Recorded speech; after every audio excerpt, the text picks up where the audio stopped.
go. Good morning, friends. Welcome to the Duck Parade. And also the Totally Awake Club, I guess.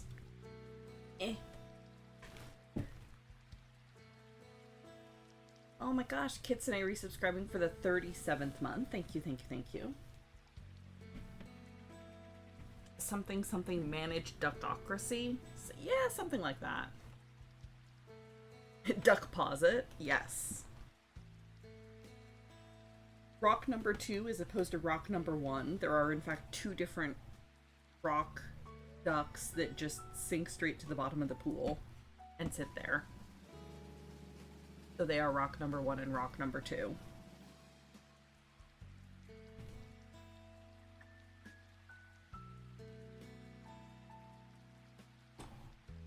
Tray, so it is in the correct orient.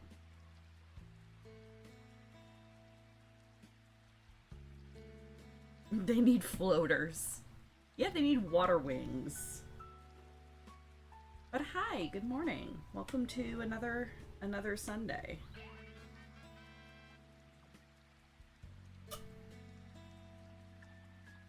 I have coffee. I am, I'll be honest, not really awake.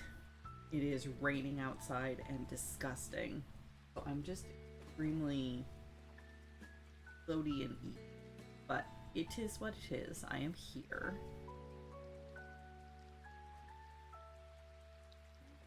I am here to do the hexagons.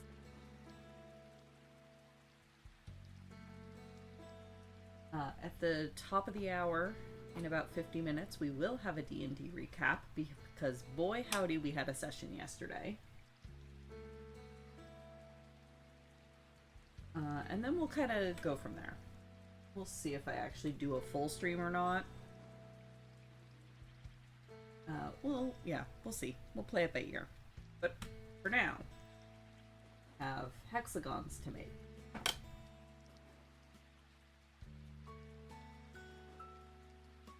So let's get into that.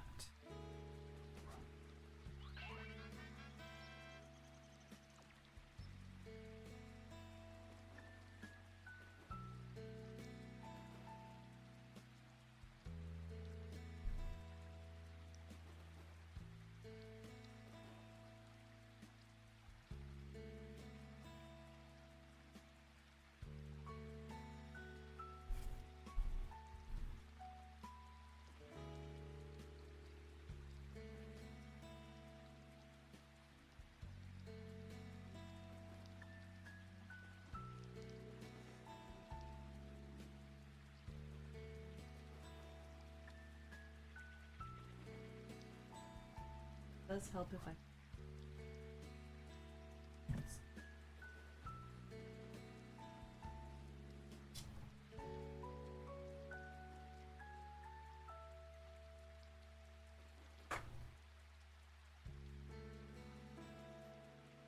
hope everyone's had a good week.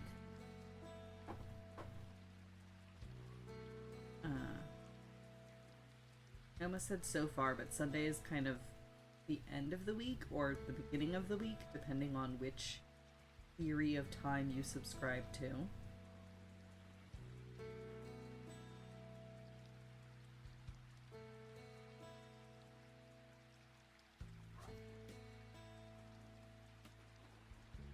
So also, you can tell a level of awakeness in that it is not.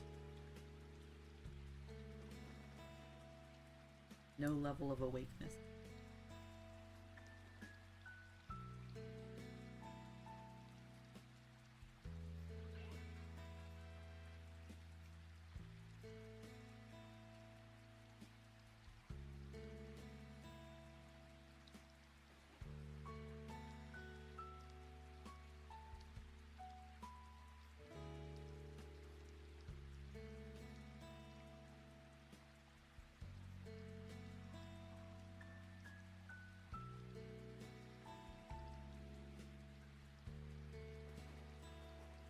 Everybody send good vibes at Kara. She is working on a final project for a class.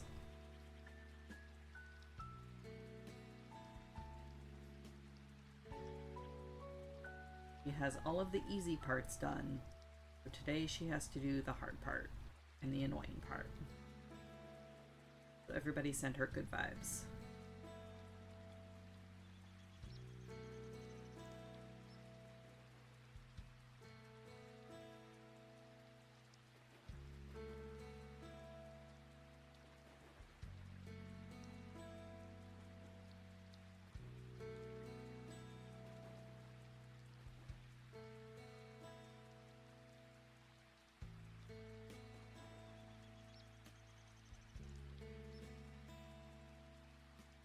Ooh. Enjoy, Kitsune. By all means, put all of your concentration on that. Enjoy. This is a very interesting section.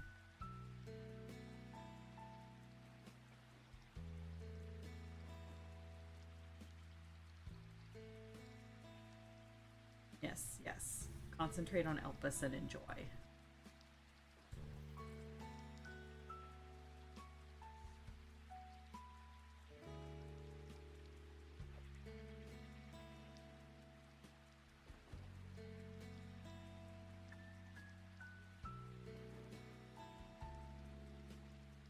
Yeah, exactly, Kara. The project is due today, so the ADHD goes new.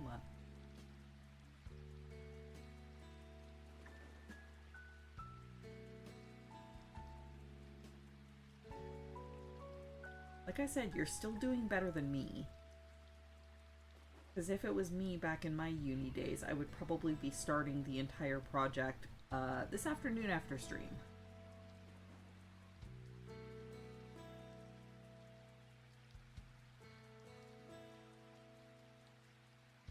So the fact that you have half of it done is doing better than I would have done.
Cry? Oh no, crying already?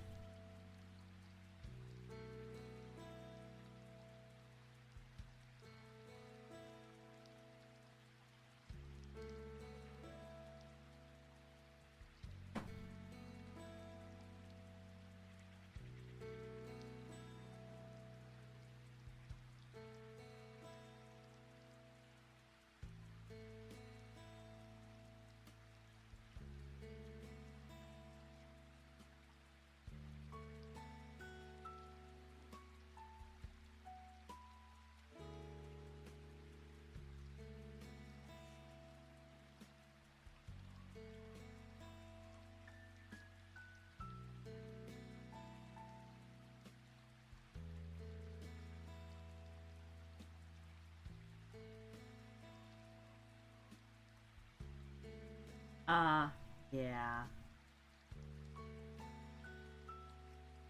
Yeah. Good luck with this section. It's good, but yeah, it's good. Hey, totally unrelated question, Kitsune. How did you feel about Emmett Selk by the end?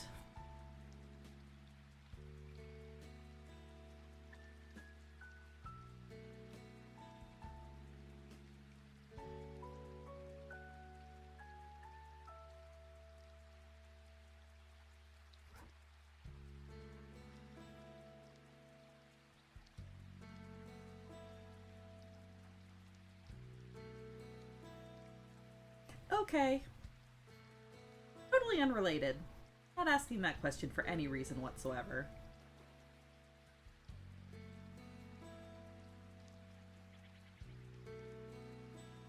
Yeah, I mean, I will always say it.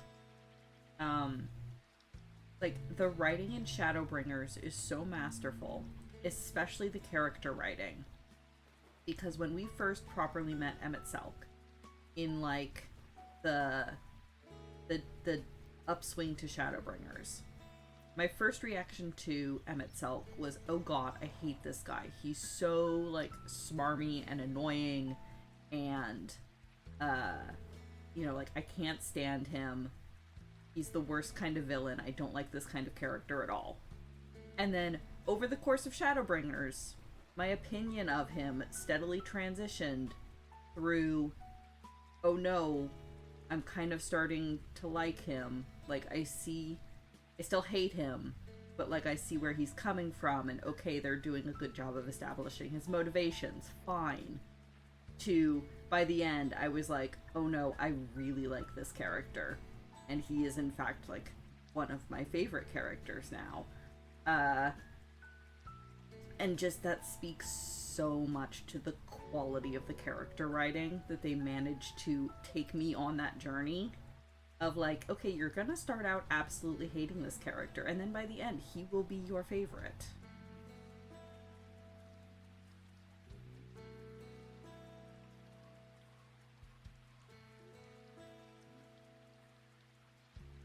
Ah, so you are mildly spoiled for Slight Elpis things. Okay, cool. Cool.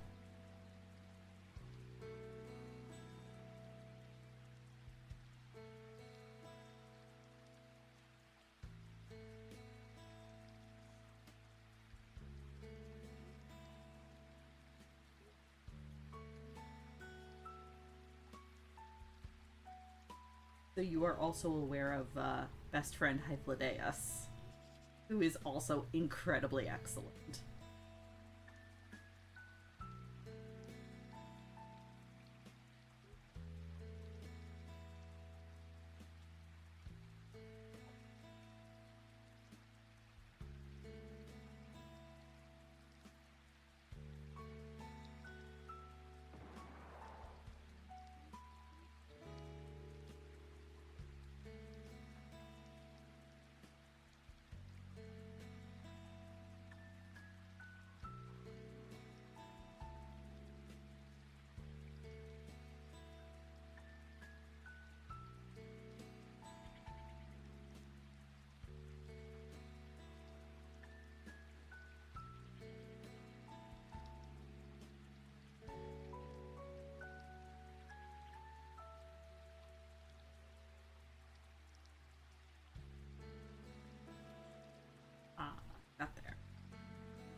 Emmett Silk, the OG theater kid, absolutely.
I mean, the better to punch your enemies gets. If you're just like suddenly 12 foot tall, that'll just increase your battle effectiveness, right?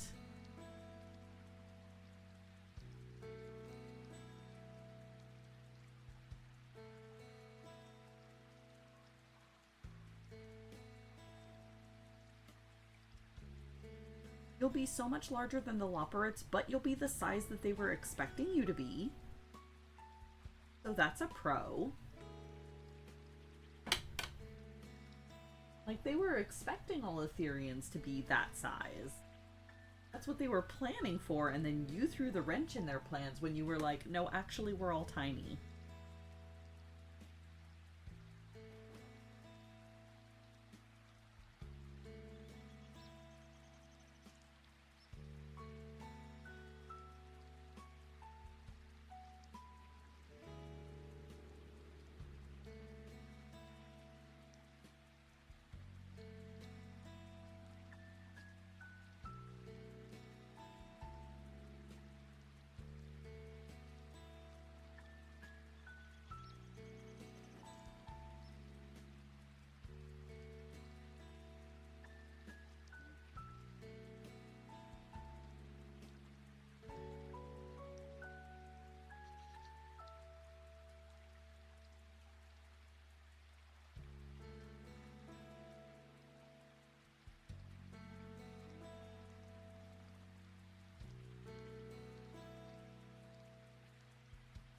I mean, I got the impression that it was just kind of a miscommunication because I don't think they had ever actually met with any of the Sharlayans.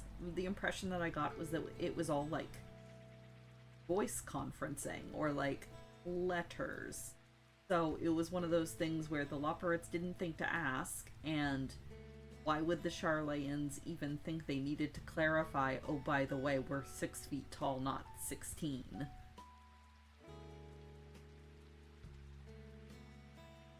Yeah, a lot of assumptions were made on both sides about what is common knowledge. Exactly.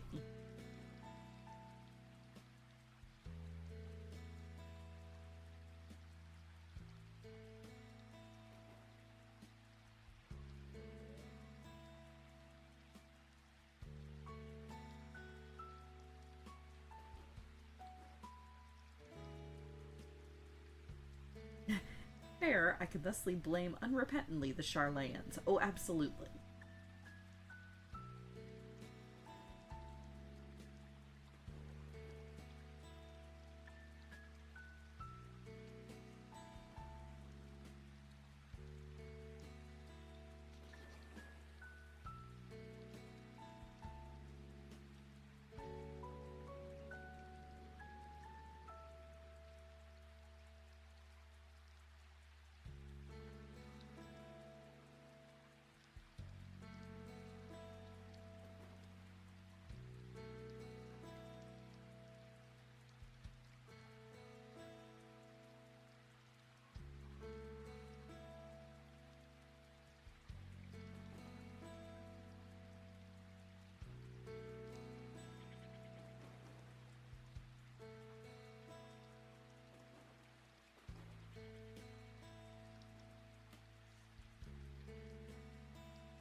Is our duck stuck again?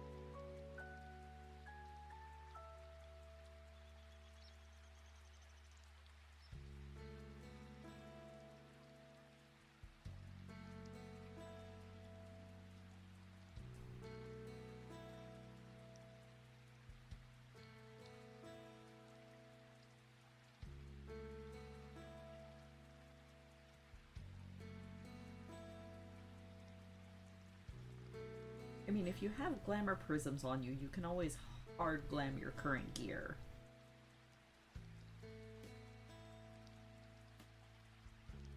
But the dresser is much more efficient.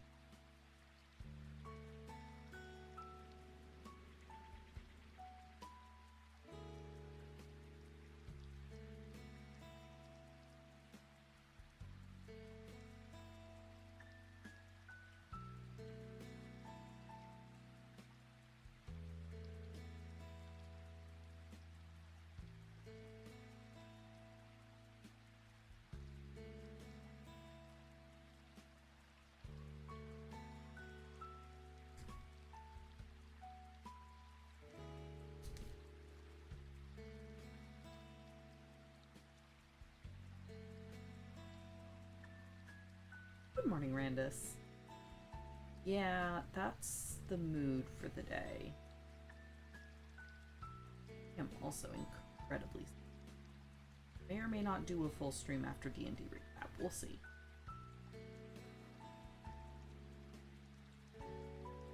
Once I get these hexagons sewn in, I may transition to just, like, I don't know, house flipper or something.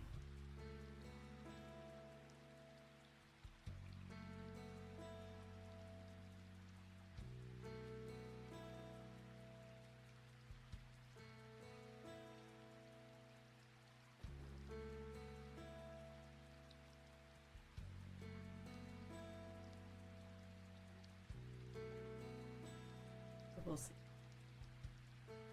First, hexagons. D&D recap in about 15-ish minutes. May or may not be watching from bed. Dude, that is fair. If I could stream from bed... Well, I mean, I guess technically I can. But if it was easy to stream from bed, totally would.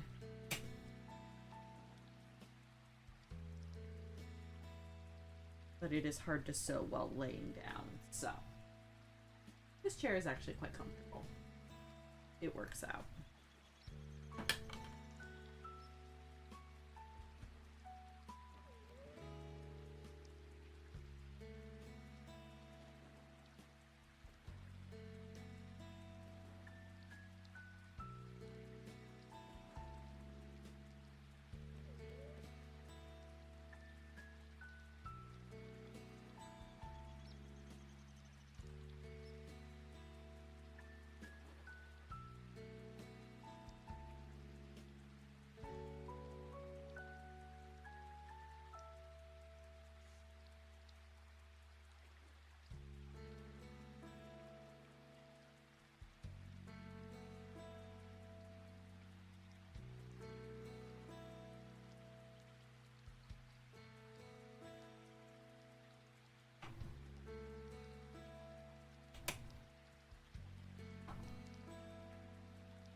Aha, excellent. Duck is not stuck. Duck looks like it had just drifted behind a wall for a bit.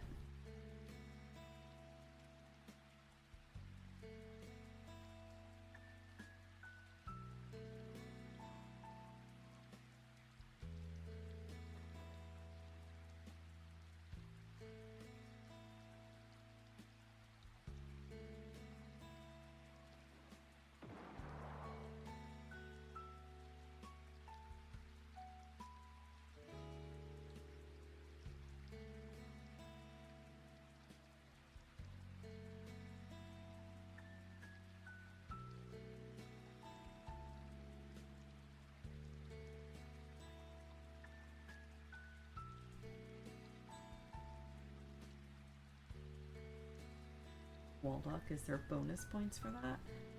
I don't think so.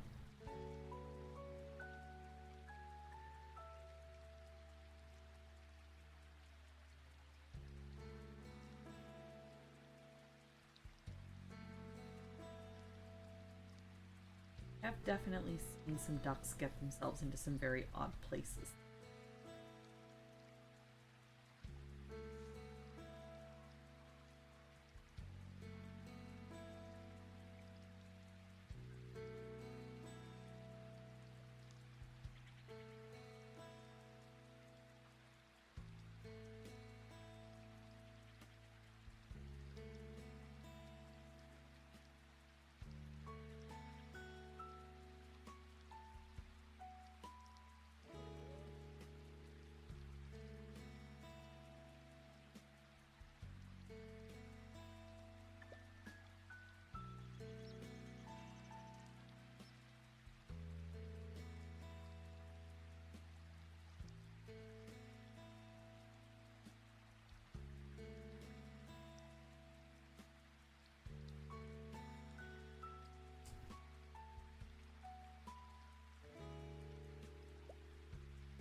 Alright, there we go. Here are sweet hexagons.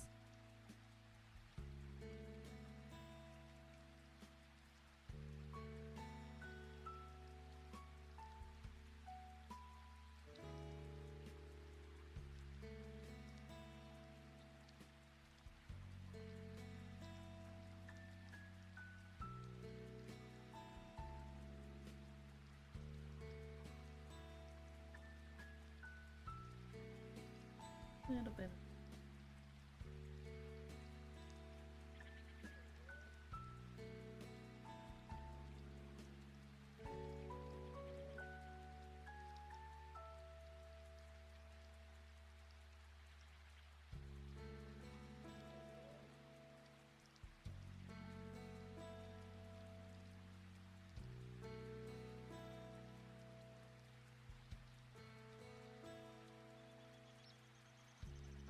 And today is June 1st.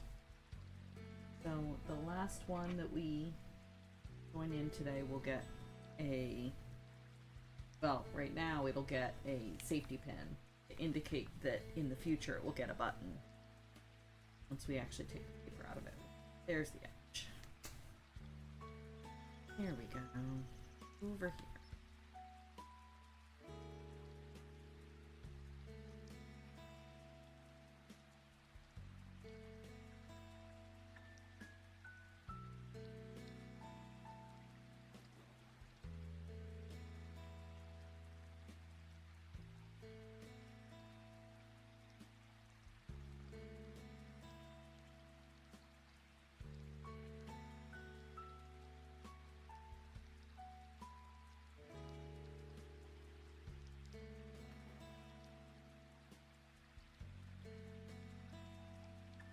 Oh, so for this year, for this blanket on because we're doing one a day and going outward in a spiral. On the first of each month, I'm putting a button on that hexagon just for the fun of it. Just because it's interesting and I like buttons. And I have a lot of buttons.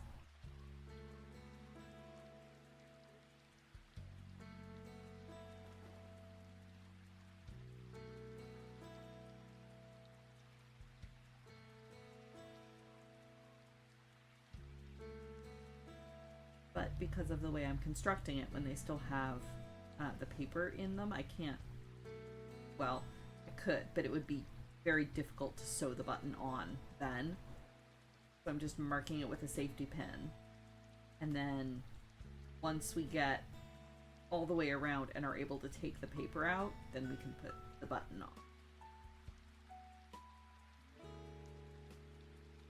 Just a bit easier that way, as far as constructing.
Ooh, we're gonna name a duck Totally Awake.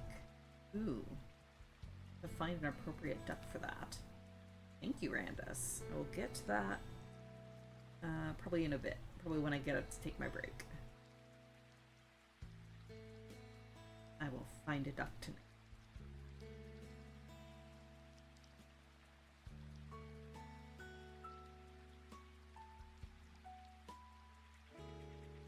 Also, reminder, we'll be starting D&D recap in about 5 to 10 minutes, so if you need to get up, move around, grab refills on your drinks before that, do so.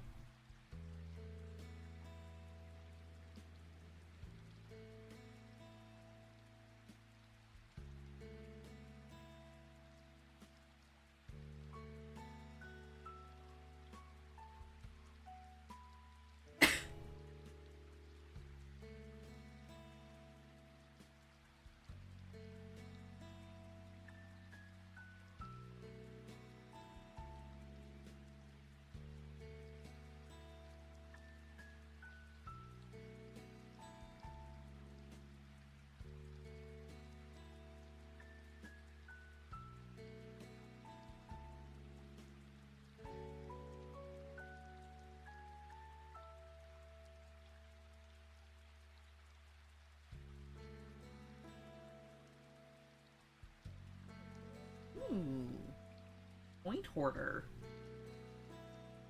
So you could still get sleepy. Although I think it's limited to 1 per stream. But the points will still be there in the future.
there a duck with a nightcap? There is, actually. Might be right.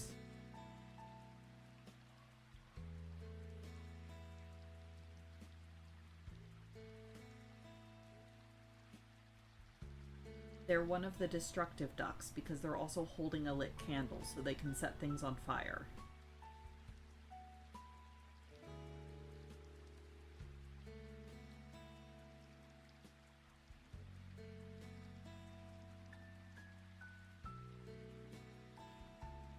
Which also kind of seems appropriate.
Gonna sit on the duck name for the next PC death. Oh boy.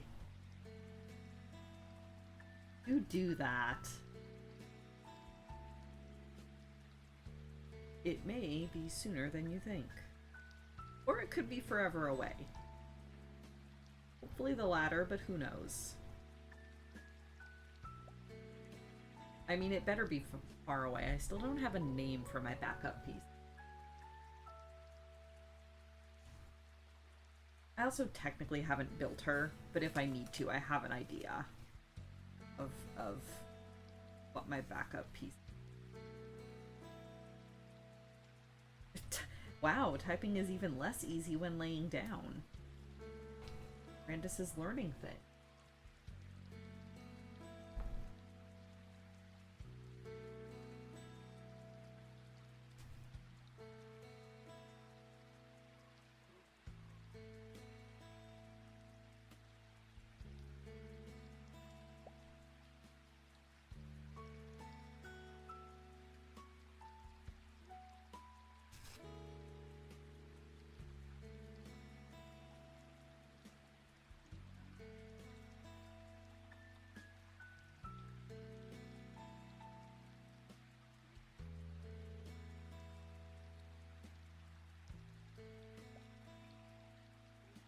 Alright, so it is 11 a.m. First thing in D&D is Randa seemed so disappointed that we didn't have a proper party name yet.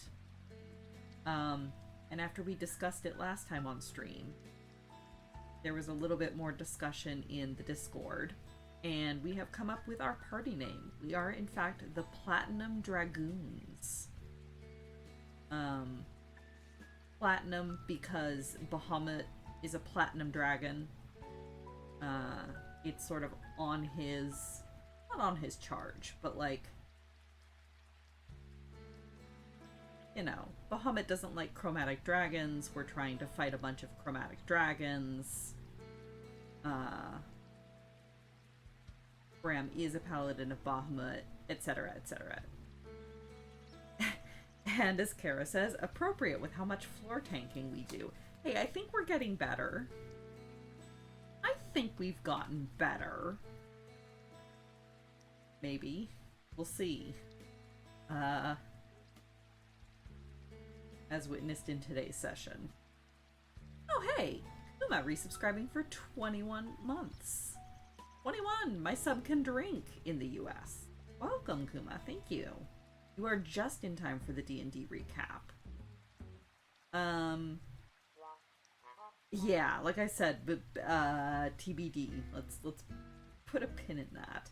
So, when we picked up this session, we had just finished combat with a couple of cultists in an altar room at the base of the Tower of Storms. As we're kind of looking around and catching our breath, there is a bolt of lightning that strikes the lightning rod on the roof, which, as a reminder, the lightning rod sort of comes down through the ceiling and into the altar. So we can kind of see the charge coming down the pole toward the altar.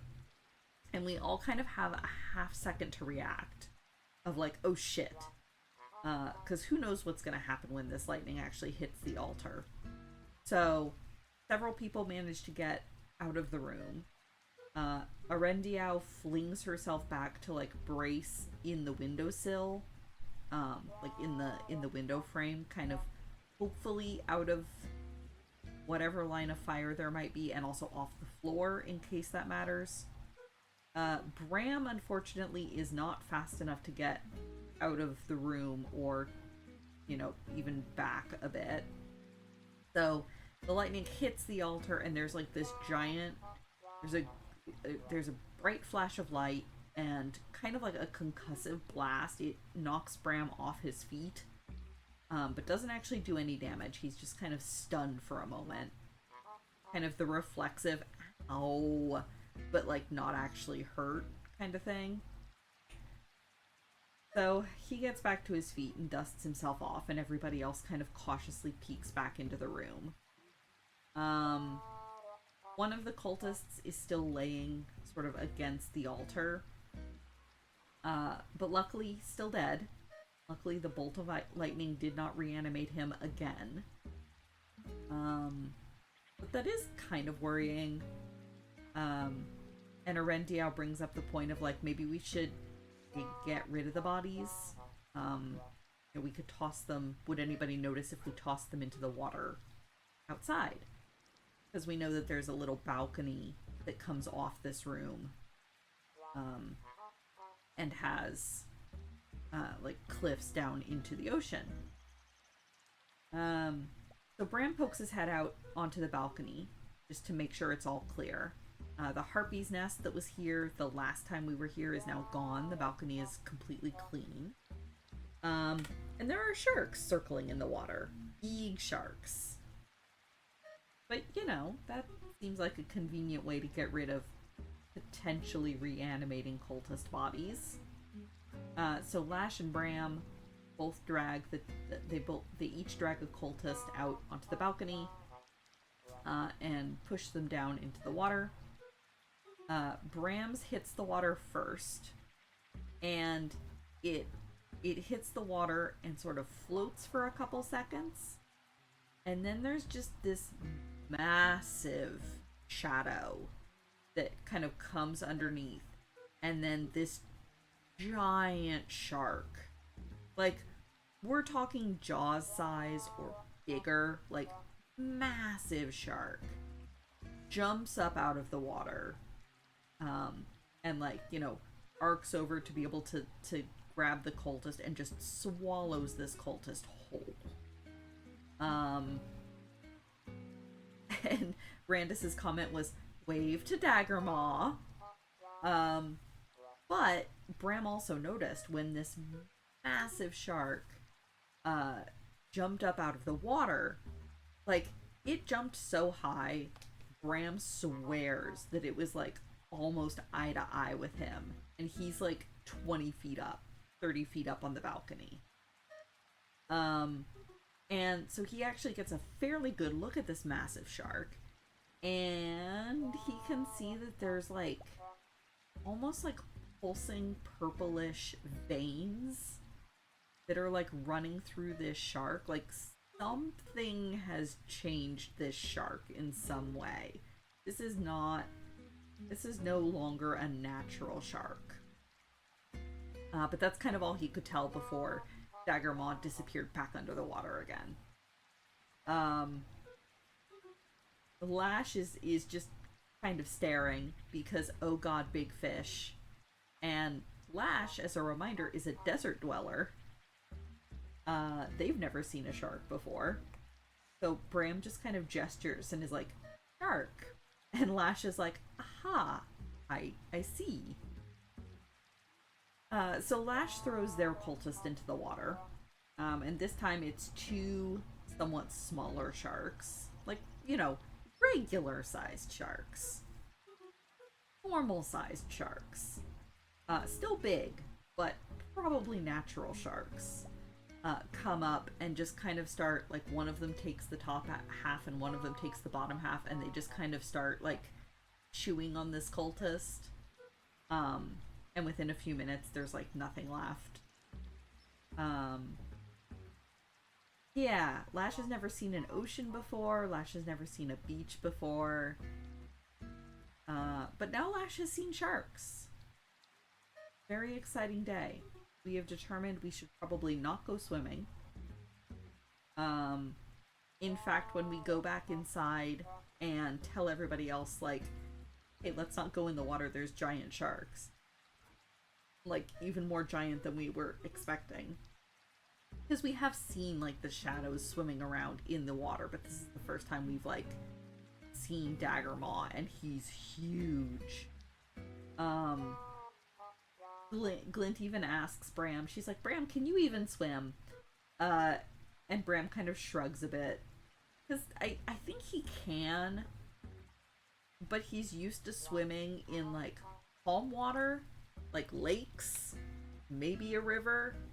I don't think he'd fare very well in the ocean, especially not while wearing full paladin armor. So let's maybe try to stay out of the water. We don't need to worry about Daggermaw. Daggermaw can stay in the ocean, and if he wants to fight us, he can come up and fight us in the tower, is all I'm saying. We don't need to go to him. It's fine. But yeah, so we decide to ignore the sharks for now. They're not causing us any problems, so we'll not cause them any problems. In fact, we're feeding them. We're making friends with the sharks. It's fine. So now we're gonna head upstairs. There's another door that leads into the spiral staircase. And as we're sort of prepping ourselves to head in, Glint sort of skips over and smacks a hand on Bram and casts Spider Climb. And she's like, I remember what happened last time with these stairs. As a reminder, Bram has to make a check every time he goes up spiral stairs. It's a dex save that he's not good at. Oh yes, I skipped Lash feeling a little static electricity when he picked up the body that was previously animated. This totally wasn't relevant to everything. Oh yes. And I had the thought of, oh great, we are electrically charging the sharks. I'm sure this is fine. Yeah, totally fine. Totally normal. No problems. Yeah, so, the last time we were here, the spiral staircase caused problems for Bram.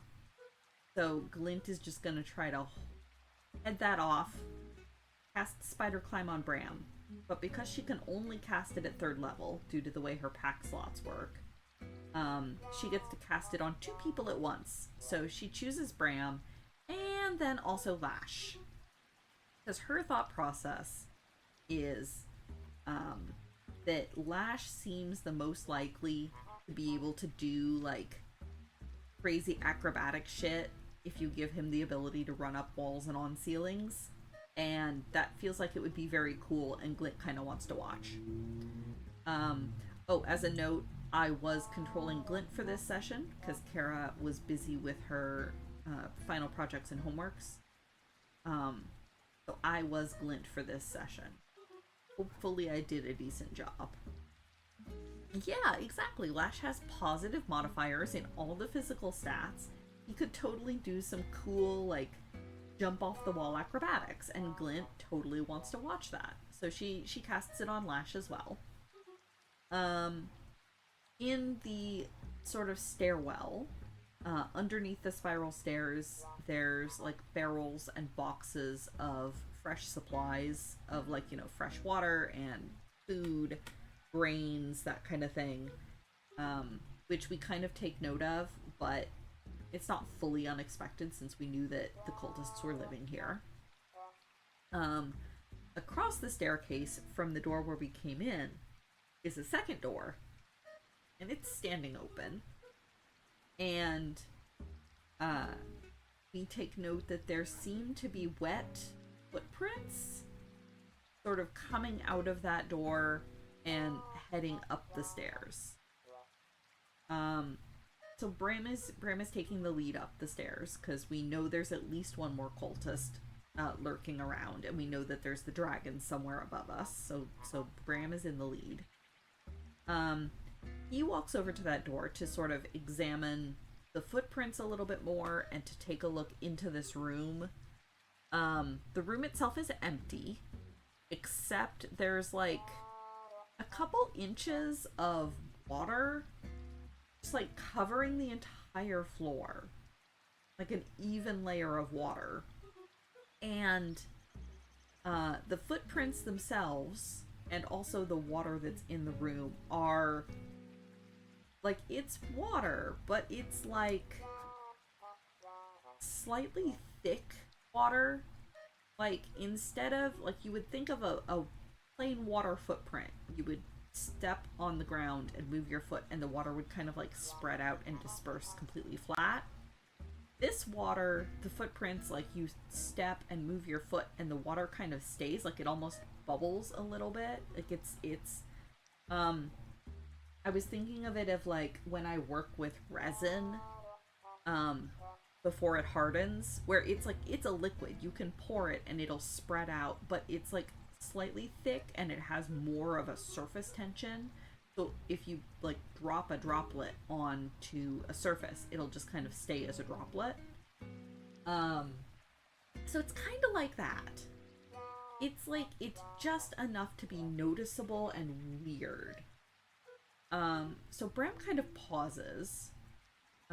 He sort of leans down to poke the water that's covering the floor of this room.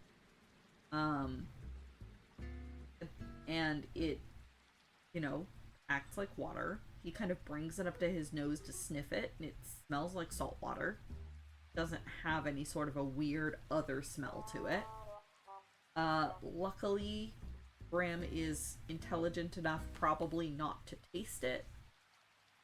So he does not taste it. He just kind of shakes the droplets off his gauntlet, the same way that I have just shaken my thimble off my finger. Let go. There it is.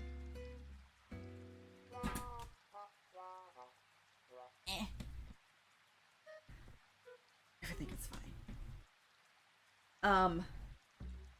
My thought out of character and Bram's thought, I think Bram was kind of having this thought even in character because we have encountered things like this before, is he was mildly worried that maybe this was some kind of like a slime or a gelatinous cube that had just like flattened itself across the floor and was waiting to like come up and engulf anything that like stepped in. Which is why he kind of poked at it a little bit to see if he could, you know, provoke some kind of a reaction if there was going to be one. But there was no kind of reaction. So we all just kind of shrugged at it and continued up the stairs. Nobody actually stepped into the room or stepped into the water. So yeah, it's probably perfectly normal seawater with like skeleton dissolved in it. It's fine.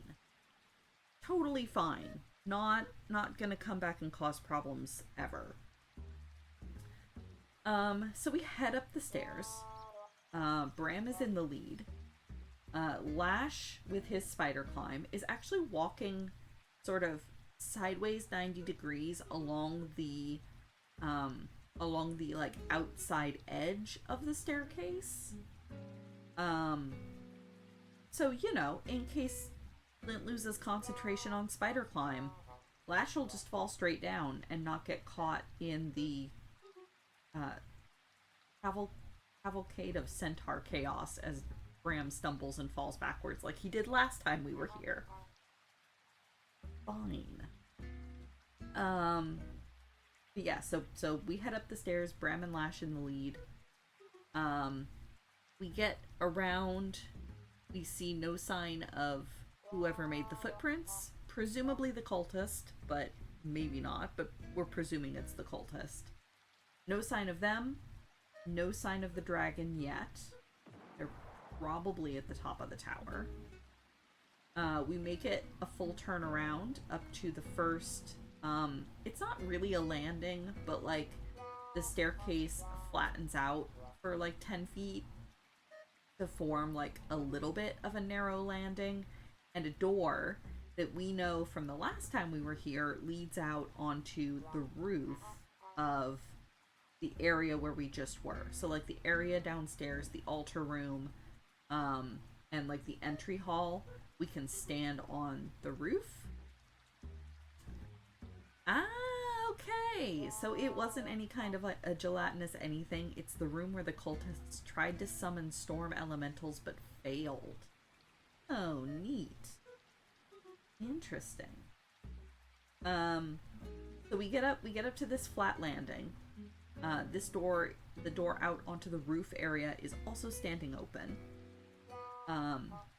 We can hear the rain outside because it is raining. We hear the rain sort of pattering against the concrete roof. And Bram can kind of make out like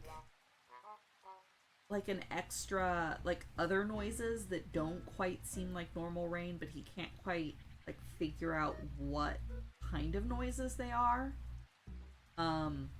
Lash gets it a little bit better. Lash can tell that it sounds like almost like a cyclone or like a dust devil in the desert, but like, you know, like very wind, but like very concentrated wind that's being like funneled into one spot. And also it sounds wet because again, it's raining, there is water. So Lash kind of goes, huh, that's interesting. That's you know, maybe there's a water spout out in the water or something that we just didn't see when we dumped the corpses. Who knows? Lash has the thought of like, perhaps, you know, I have this spider climb, perhaps I go up the outside of the tower to try to either flank the dragon or, you know, just not be trapped on the staircase with the rest of us if there's like a choke point or a bottleneck. So Lash steps out onto the roof area and immediately kind of goes, oh no. Because there are two large wind elementals just kind of chilling on the roof. And also the last cultist. We found him. He's standing over by the top of the lightning rod that we know leads down to the altar. And one of the wind elementals is over by him. The other one is closer to the door. Almost basically in Lash's face. So Lash steps out, sees them, and just kind of goes, oh no. We roll for initiative. Again, I'm controlling Glint. So I rolled 2 dice for initiative, and I knew ahead of time which dice was which, because I have specific Bram dice that I use only for Bram's rolls. So I rolled my Bram dice, and I rolled a different dice for Glint. Bram rolled a 1, and Glint rolled a 20. So that tells you how our rolls were going yesterday. And Glint was at the very back, so of course we had to go up the staircase in kind of a single file. And Glint was at the very back because she's concentrating on spider climb, and doesn't want to, accidentally get hit or anything and lose concentration on that. So she's at the very back. So we roll initiative, and Glint immediately goes, "Ah, of course, Bram, switch with me. Because there's not much use in her going first when she's all the way at the back, and Bram going last when he's all the way at the front. So they swap initiatives. So Lash ends up first in the initiative order because Kite rolled quite well, and I think Lash has a decent modifier to initiative, which is convenient.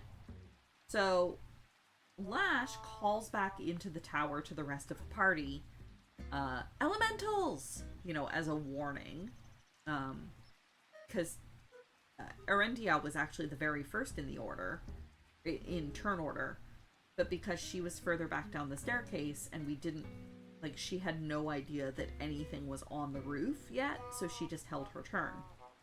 The Lash was actually second in the order and was able to shout back to the party a warning. However, because he shouted, and this is a stone tower, the shout kind of echoes up the rest of the staircase, and as a reminder, there's not a door at the top, it's just open.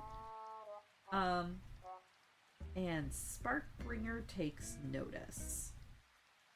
So, above table, Randus rolled a perception check to see if the dragon noticed the shout. The dragon noticed the shout. And then he rolled the dragon's initiative. And the dragon rolled real high on initiative, which meant that he went before Lash. So, since it is currently Lash's turn, we get basically a full free round before the dragon gets a turn, which is convenient. And we don't know, we as the players know that the dragon has heard and knows that we're here. The characters themselves do not yet. They do not realize yet that the dragon is in initiative order. So, Lash starts out to deal with the closer elemental. Uses his polearm, and does a little bit of slashing damage. We were learning things this session. We learned that the wind elemental is resistant to slashing damage. As wind might be. And then Bram comes out, and Bram also sees the same elemental. He correctly deduces, okay, the swords are probably not going to be super useful here. So for the first time in a while, he actually pulls out his Wand of Magic Missile that he has. And was this one of... Yes, this was the first birthday dragon, I believe. We are... This is the one that showed up at the top of the tower and said that it wanted to eat us, and we were really beat up, so we opted to run away instead. So we were aware that this dragon was here, and we are now coming back with the express mission of slaying it.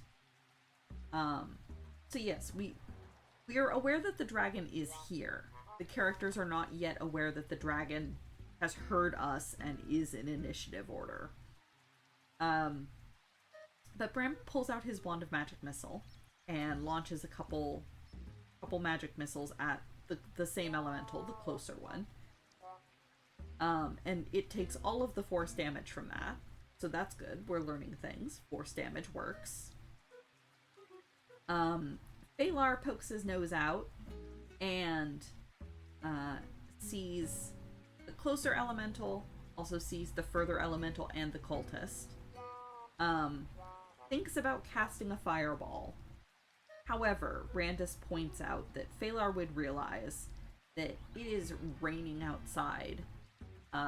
Both of the elementals, so they are wind elementals, but because it's raining so heavily, there's water caught in them. So the wind elementals being made of wind are kind of flowing around, but there's water droplets caught in them. They're very moist at the moment. Um, and of course, the cultist is very wet as well. So Phalar is able to correctly deduce, like, okay, if I cast a fireball or, any kind of fire spell, fire damage is gonna be not as effective against people that are wet.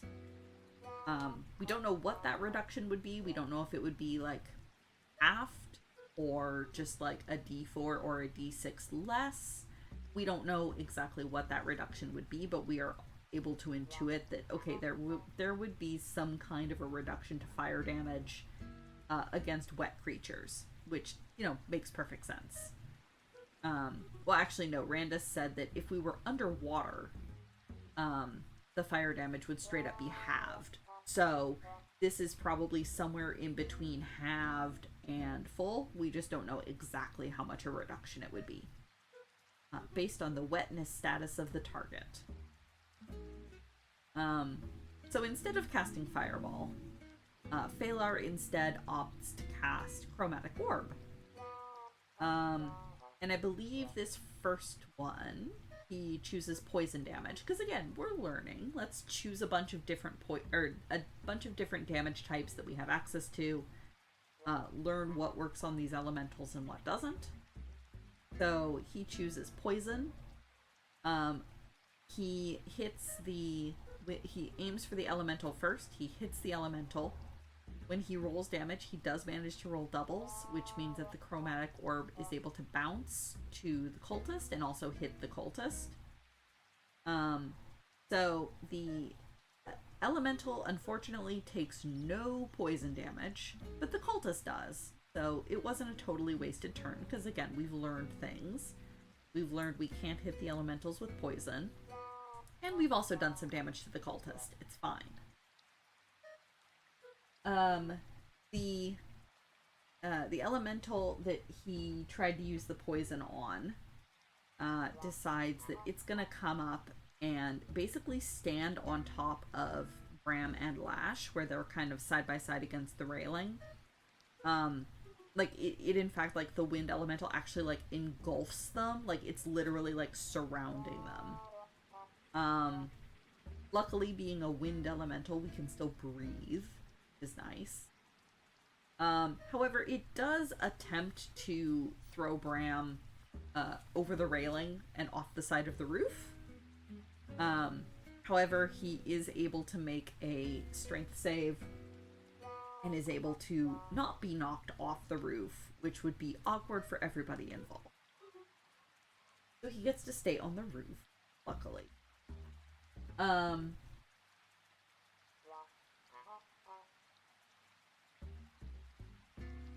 trying to remember the exact order some things happened in. Timjar is sort of still lurking in the back of the party inside the tower. However, he's able to summon a sort of Fey elemental. It's actually not too hard to hand sew hexagons. Sorry, slight aside here. I'm in the middle of a recap of our D&D session, but no, it's actually, I quite enjoy hand sewing hexagons. It's very relaxing. So the way that I'm doing it is a method called English paper piecing, which there's different methods to be able to sew hexagons. So what I do is I have actual like paper pieces that are cut in the shape that I want. And then I take the fabric and I wrap it around the paper and baste it so that it keeps this shape. And then I join them together using just a basic ladder stitch. So it's definitely time consuming, but it's meditative. There are ways that you can sew hexagons by machine, and there's also other methods of hand sewing them. This is just the method that I like best. So it's the one that I choose to use.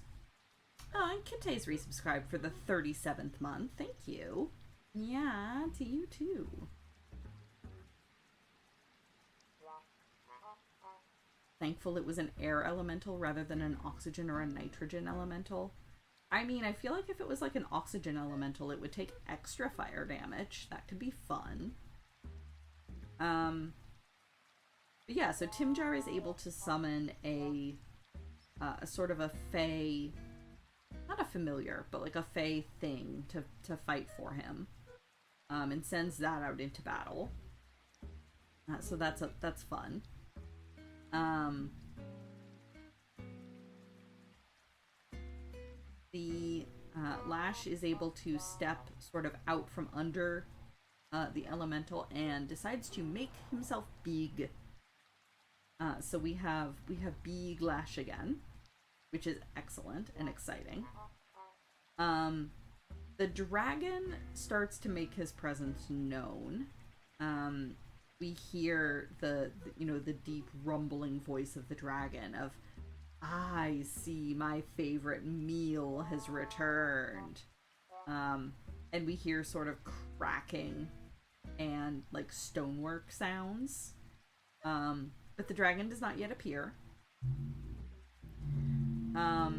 The second air elemental, so I think first, Basil comes outside to attempt to take a stab at the cultist. How hard would you say hand sewing of clothes is? That I can't tell you. I mostly make blankets and quilts. I actually haven't hand sewn clothes before.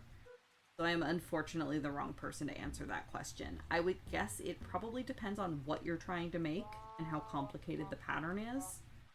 I mean, clothes are just like anything else. They were hand sewn for thousands of years.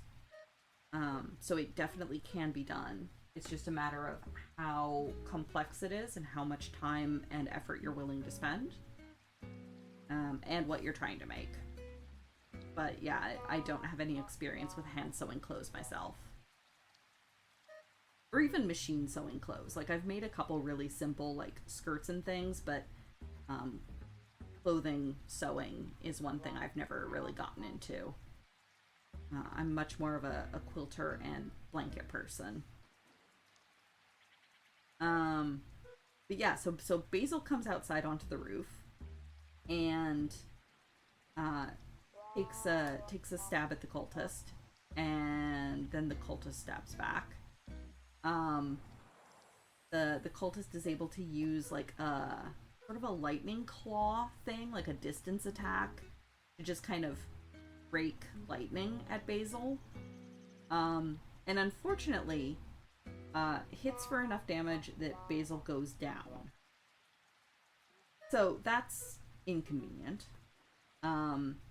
Ram also, gets out of the wind elemental and heads over to Basil, tosses a cure wounds at him, and then continues on to put a little distance between them and hopefully try to draw the cultist's attention.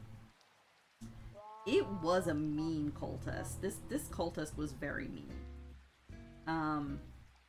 Basil, once he's back on his feet, casts darkness, just to kind of conceal himself a little bit and hopefully make sure that the cultist can't, smack him with lightning again. That would be nice. Inside the tower, the second wind elemental has decided, okay, I keep seeing people pop out of the tower, take pot shots, and then they go back into the tower where there's cover. What if I just went into the tower? So the wind elemental kind of swoops its way, because it's wind. It can get through, the tiniest spaces. So it sort of hovers in the doorway and engulfs Phalar, who is standing right next to the doorway, and attempts to throw Phalar off the staircase.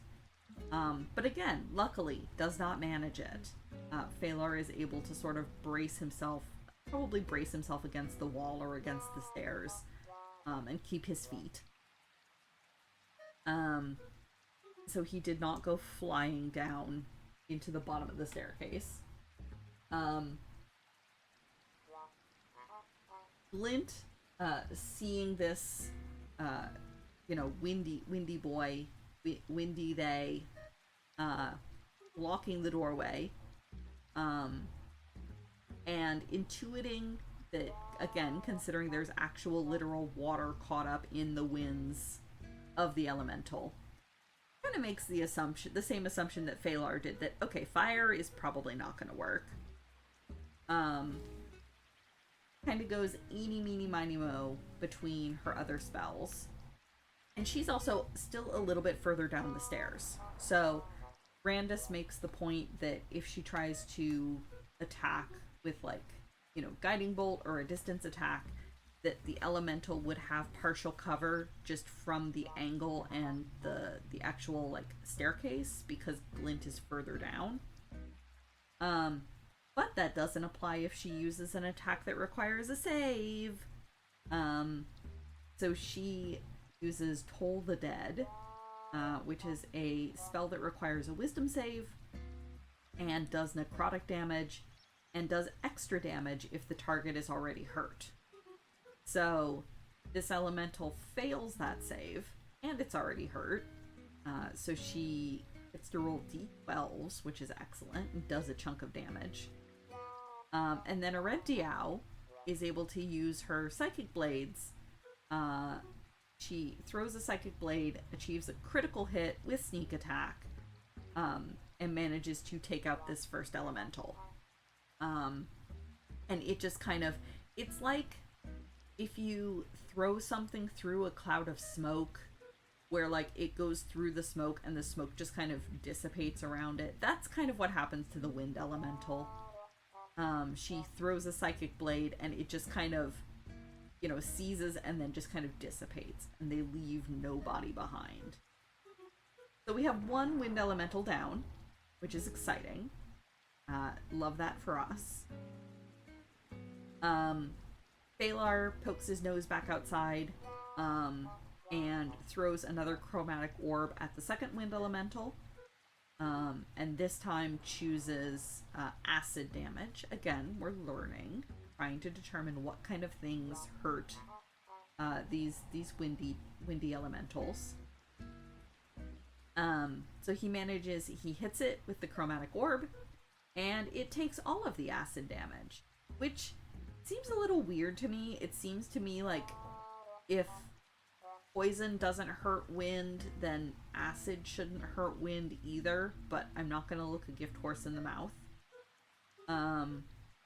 Unfortunately, the wind elemental is now far enough away from the cultist that Phalar can't bounce the orb. There's too much distance between them, but, damage against the second wind elemental is not bad. And then Phalar goes to hide in the Sphere of Darkness, as well. Just so that, again, we're not all completely bunched up in the tower. The cultist comes over to try to take some smacks at Bram, as I was kind of hoping that they would. They do manage to get one hit in, but that's fine. I believe Bram takes a couple swings at them in return. Then Glint, again, is able to sort of poke her nose out, and again casts Toll the Dead on the second Wind Elemental. And again, this one had already been hurt, so she's able to roll higher damage, because it again did not make the save. And this time, the damage is enough that she manages to kill the second Wind Elemental. So both of the Wind Elementals are now down. Both just kind of dissipate into mist and leave no bodies behind. The water that was suspended in them just kind of falls. And then the dragon arrives. So the dragon comes flying down and lands on the roof behind Flash. So the way that this roof is set up is there's like a larger square area at the bottom, and then like a little bit of a narrower space where the tower is, and then a little bit more of a wider area at the top. So it is all one big area, but it's kind of like almost Z-shaped a little bit. So Lash is in like that upper part, and the dragon lands just behind him, almost kind of around the edge of the tower. Um, and oh, I had also forgotten to mention. Uh, so there's an extra um, entry in the initiative order that's just marked lightning. And when that, because it is storming out, there is a thunderstorm going on over our heads at this moment. We are all wet. Um, but because it's a thunderstorm, there is also lightning. Um, and so every time it gets around to the lightning entry in the initiative order, Brandis rolls a d100. And if it is 91 or above, so roughly 10% chance, then a lightning bolt will strike the roof, one of the things on the roof. If it's 90 or below, there's still a lightning bolt, but it's like, one of the shipwrecks or a rock somewhere on the beach, like something further away that does not matter. So earlier in the combat, Lash had actually gotten struck by lightning. Luckily, because it wasn't a lightning spell and it wasn't like a directed bolt, it was just literally a natural bolt of lightning. It didn't do as much damage as it could have. Right as Sparkbringer lands, there's a second. Well, at this point, it's like the third, because one of them had struck off in the ocean somewhere. It wasn't a high enough roll to actually hit on the roof. So third bolt of lightning, Brandis again rolls above a 91, rolls like a 97. So okay. And the way that he's determining it is, once we determine, okay, there is going to be lightning striking the roof, he'll count, okay, how many valid targets are there on the roof? And at this point, it was Sparkbringer, Lash, Bram, the cultist, the rat, I believe, Phalar, Basil, and then the lightning rod. So he had like 8 or so targets. So he rolled a d8, numbered the targets 1 through 8, rolled a d8. As Randus was rolling, Hitte kind of jokingly went, strike Sparkbringer. And sure enough, Randus rolled a 1. And so, the lightning comes down. The lightning strikes Sparkbringer right in the horn. Sparkbringer just kind of gets this, like, evil, gleeful grin across his face. And instantly regains the use of his breath weapon. So that's fun for us.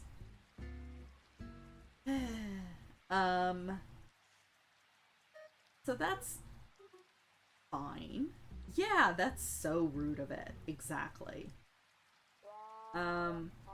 So Sparkbringer takes to the air. And yeah, and anything extra hits the lightning rod because it's a lightning rod. That just makes sense. That it would have a higher chance of being hit. The Sparkbringer takes to the air and kind of maneuvers himself around so that he's in front of Lash, kind of off the edge of the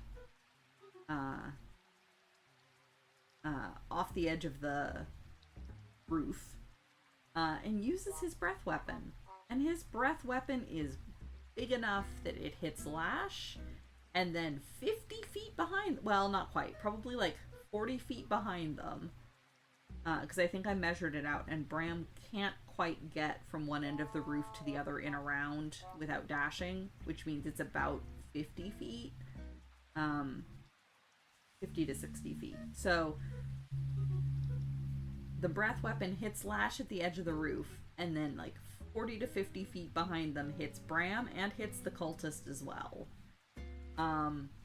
But worth noting, does not hit Phalar a couple feet to the side, like 10 feet to the side. So hopefully that means that breath weapon is extremely narrow.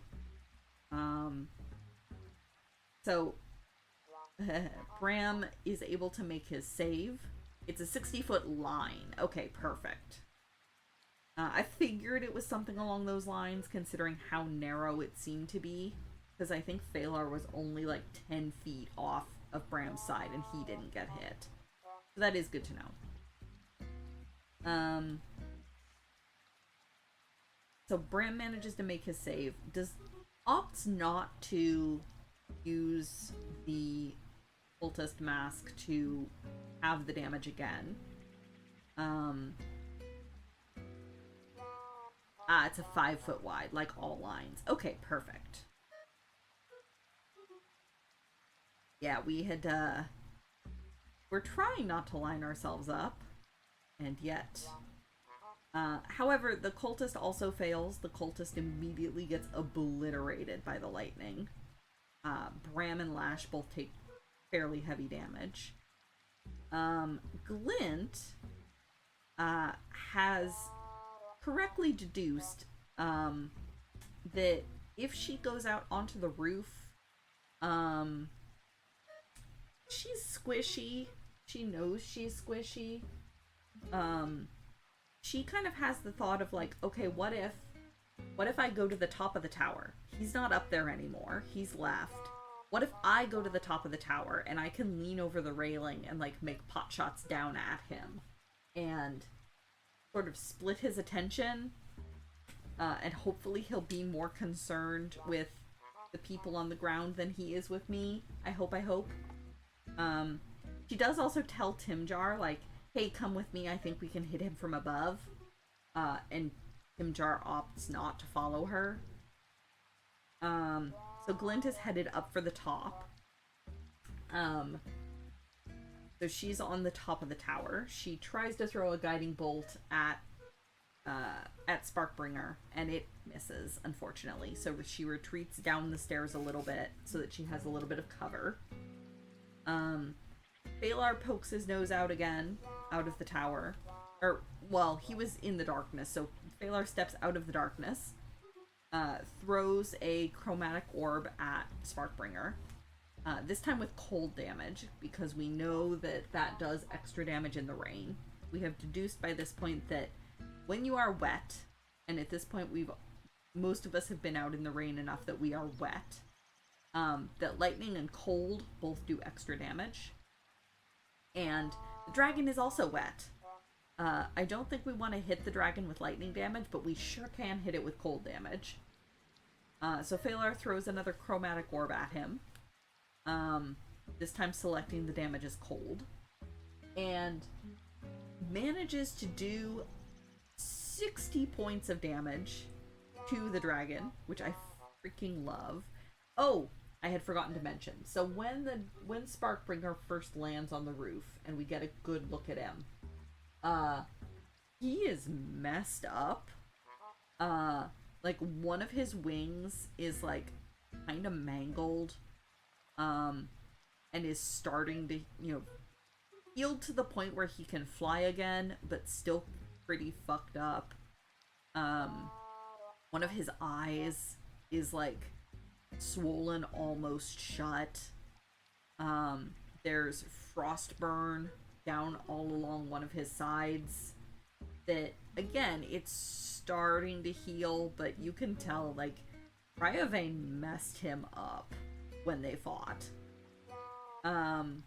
So when Phalar hits with the chromatic orb of cold, it hits him in the side right where he already had the existing damage from Cryovane, and just like immediately bloodies him with 60 points of damage. Like, that was hella impressive rolling on Elrad's part.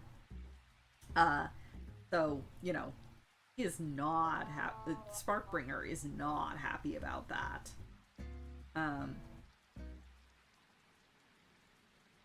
Yeah, so Lash is big still, and using his polearm. So with the dragon hovering about 20 feet up, Lash can actually reach him with the polearm, because Lash is now big, which means he's technically occupying a 10-foot cube, and with the polearm has an additional 10-foot reach, which means he can reach the underbelly of the dragon. So he uses his polearm, enchanted with cold damage, to be able to smack at the dragon. And Kitte's right, also does get a crit. Does a further 26 damage. So yeah, dragon not happy. And like I said, Glint had the very last turn before we broke was Glint up on the roof, trying to throw a guiding bolt for some more damage, and missed. Because I can't roll to save my life. Hopefully I can roll to save Bram's life if it becomes relevant. But yeah, we got to the top of a round and decided to break because it was already like almost 4:30. But yeah, next time on Dragon Ball Z, we continue our fight with the dragon. Bram and Lash and Basil are all significantly hurt. However, almost everybody else is still pretty okay. Like Phalar, Glint, and Timjar and Arendiau are all fairly okay. So we'll see how this goes. This'll be an interesting rest of the fight. I would like to shout out Lash's constitution and abilities for taking 3 different lightning strikes and being only down about 10 HP on the day. It's true. Yeah, hopefully we'll be able to end the fight with the dragon next session, one way or the other. Next session will be an interesting session, because next session is scheduled for the weekend that Kitte is here in Ottawa with me and Kara. So that'll be an interesting time. And I may or may not stream the next day. So we'll, again, put a pin in that, TBD. We'll see. But yeah, it was exciting times. We're fighting a dragon, guys. We are actually fighting a dragon. I don't know if I should say this or not because it gives Randus a chance to plan, but Bram is kind of thinking of going up the wall and potentially making himself also large in an attempt to fight the dragon.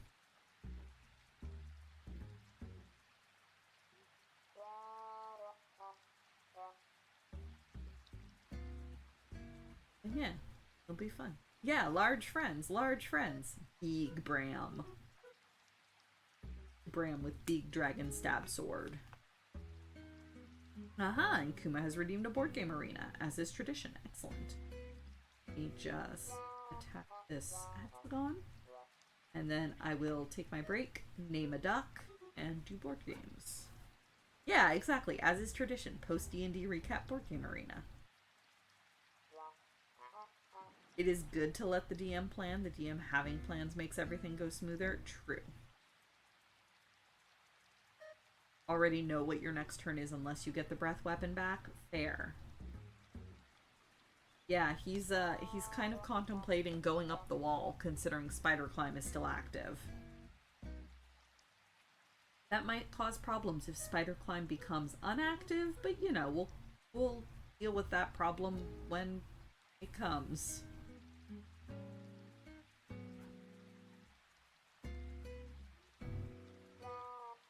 It would make it easier to reach the dragon, theoretically. For like 1 round until it decides to move again, but who knows.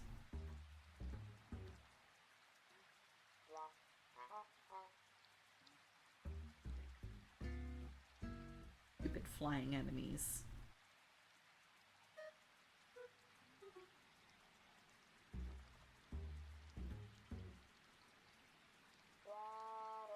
But I'm very pleased we managed to take out both the elementals before the dragon arrived. That was like the thing that I was most concerned about. I was like, oh no, I do not want to have to fight a dragon at the same time as the elementals. Like, yes, that's on us for being loud enough to pull the entire map, but still.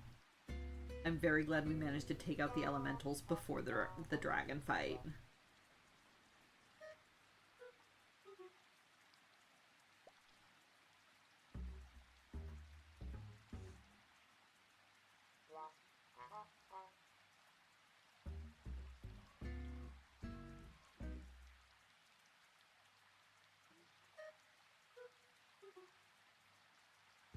I mean, Glint helped a little.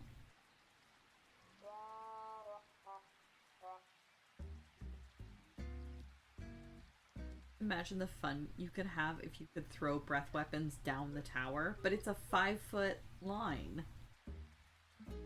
And wouldn't the stairs block it?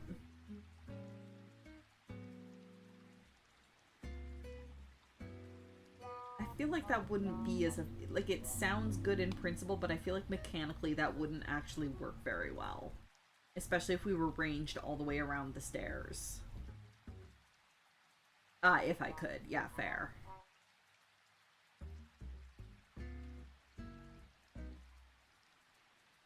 I would rather not, to be honest.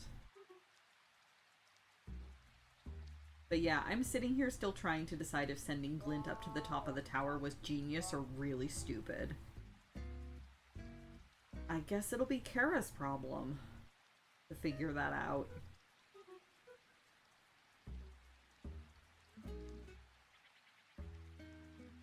Hey, B-Ray Crochet raiding with a party of 11. Thank you so much. I really appreciate the raid. Hey everyone, I'm SJ. I'm doing some hand sewing here, hexagons specifically. I'm doing English paper piecing. I'm actually about to take a bit of a break here. I'm about halfway through what I usually stream. But yeah, thank you. Welcome in.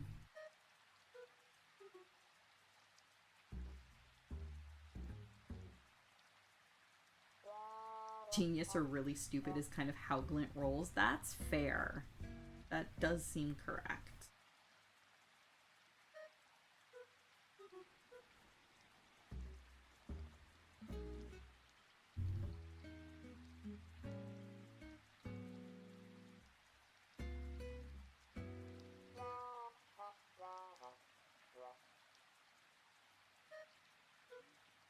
And thank you for the follow. Yeah, that's much appreciated. I presume you were probably working on crochet. I also do crochet sometimes, but not lately. I've been really into the hexagons lately.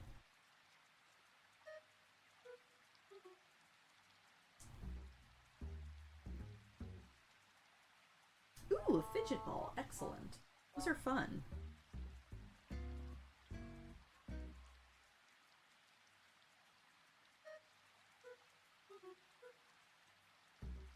I love the look of like amigurumi style things. I find they hurt my hands a lot to try to make them. So I'm in awe of people that can do balls or, you know, amigurumi type things on a consistent basis. Right.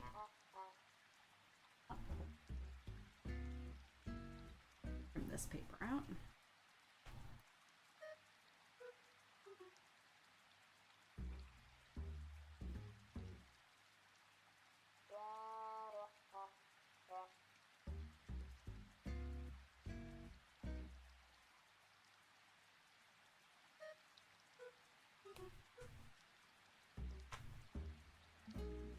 Alright, there we go. Alright, so I'm gonna take a break. And then when we come back, I'll do my board game arenas, catch up on my boards. Mainly wearables, branched out to amigurumi. Ooh, excellent. I am kind of going the other way. I've made a lot of scarves and blankets. I'm just starting to teach myself how to do wearables. I've made a couple cardigans, and I've got a bookmarked pattern for a sweater I want to try, but I haven't had the time. I have too many projects on the go. But yeah, I'm gonna take a quick break. Everybody get up, stretch, move around. If you're in a time zone where you need to get food, please get food. Yes, get your food, get refills on your drinks, everybody hydrate, run to the bathroom if you need to, all of that good self-care stuff. And I'll be back in a few minutes.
All right, I am back.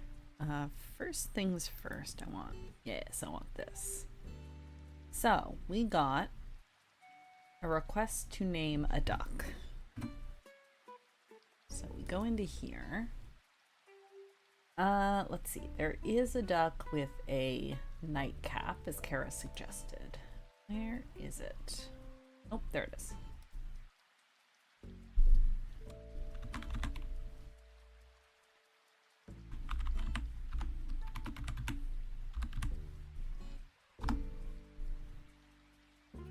There we go. Should be named now. Yes, it is. Resume. All right, excellent. I don't know. Are they in the bubble with us? I don't see the nameplate. Oh, nope, they are. There they are.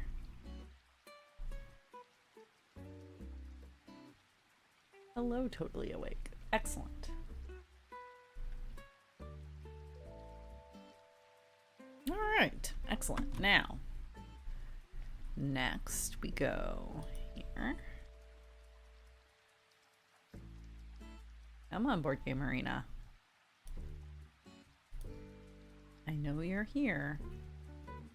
There we go. All right. All right, let's see what we've got here.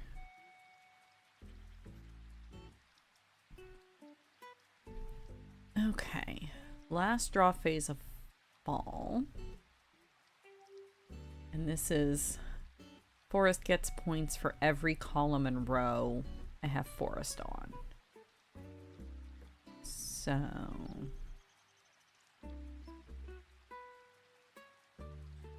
I mean, the smart play is, well, so that gets me 1 extra point for this column. This gets me 2 extra points for the columns, but nothing for the rows. This here gets me 1 extra point for the column and also mitigates a bunch of these goblins. So I think that's probably our play. Putting it down here. We'll go with that.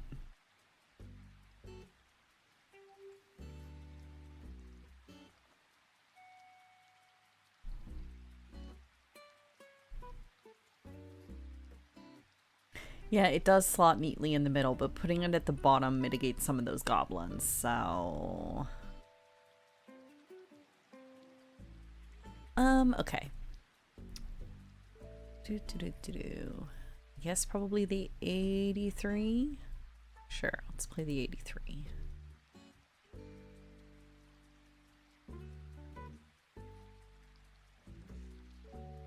You see you're now at -10. Indeed. That is how that game goes. Okay, good. Cool down 2 heat. I do have 6 in my engine. But let's leave that. No additional discards. Okay.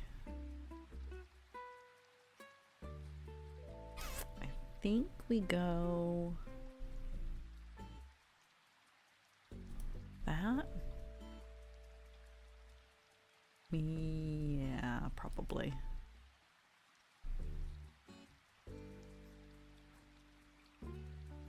Okay, 2 cards to my crib. Let's do that.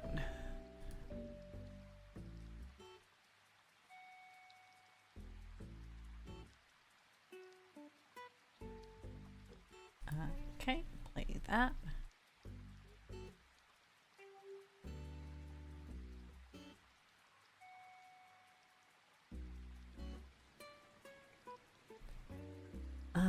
Okay. It would be nice to grab that butterfly. But I guess let's set this down.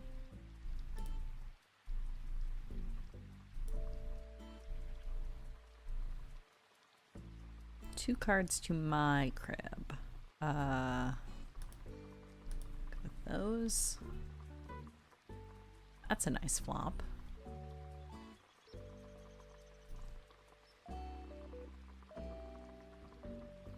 Okay. 3-person wizard game. I think let's put down... Go ahead and put that down.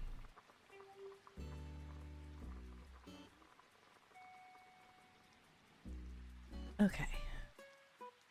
I don't understand how this game works. I mean, I understand how the game works. I just don't understand how to win this game, clearly.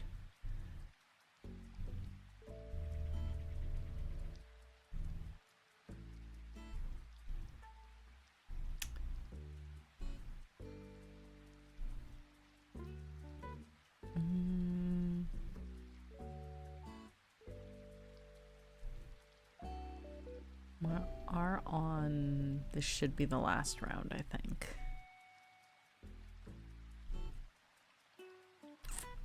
So, let's see here.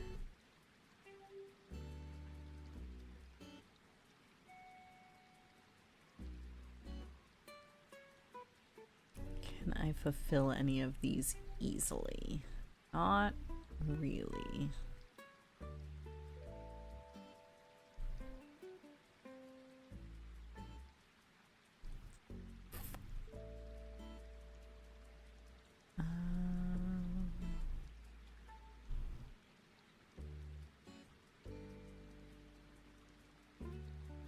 What does this do?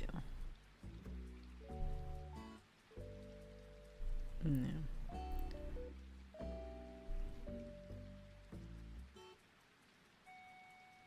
Might be able to... Might be able to manage that one. Might be able to manage that one. Actually.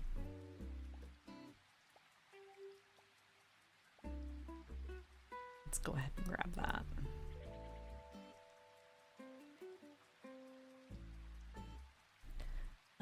A 20 that I don't need. Next. Okay. So let's see here. So I have 2 yellows. For my middle star, I still need green and I still need orange.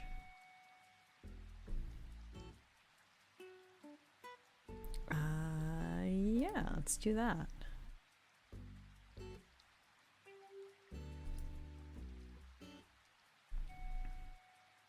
Okay. A different Azul. Oh, I have so much green. I have 5 to work with. Where do I want to put them?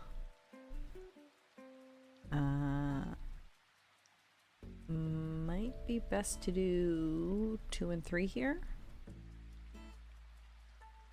Would probably get me the more points. Or I could do 2 here and 3 here. That might actually be even better.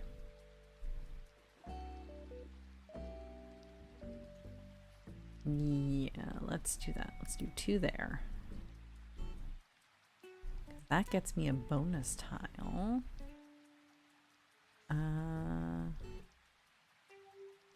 Could actually grab that green to get up to 4. Does that help me?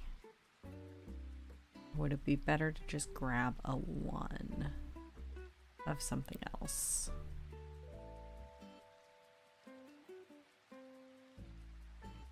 I mean, I could grab... That's a wild. But again, that doesn't super help me unless I'm going for a 4 space. If I grab a single, I could put it there, put it there, and put it there. All of which would be somewhat useful. That 4 though, yeah, that probably is the play. Let's do that. All right, next.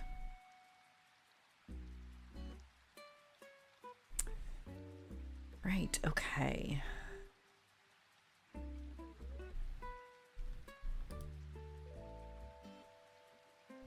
So I have these three.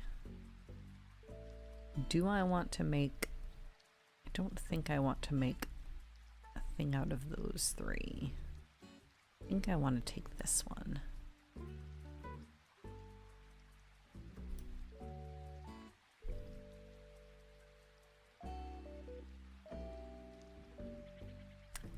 Buttons. Sure, I'll take that one.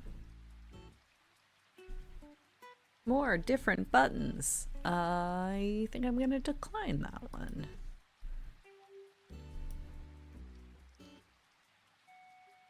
Okay, wizard. Let's go ahead and do that.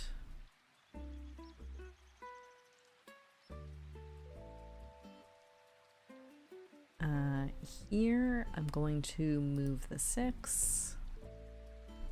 I'm going to adrenaline. Yes. No additional discard because I need to not spin out around this corner.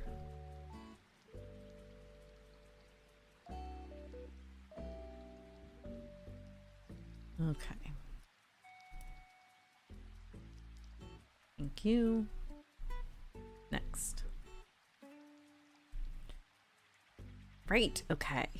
I think my play... Yes, I need to play here. Excellent. Now I need to get down here. So I think... I need 3 greens here. And put the 2 blacks I have here, and then it's just a matter of drawing a bunch of cards. And hoping I draw the right bunch of cards. Okay, there we go. And that was fairly simple and straightforward. I need to make more boards. I know I said that last week. Then I got busy and tired, and I didn't make more boards. But this week I should make more boards. Alright, there we go. Thank you, friends. Let's flip back to here and return to hexagons.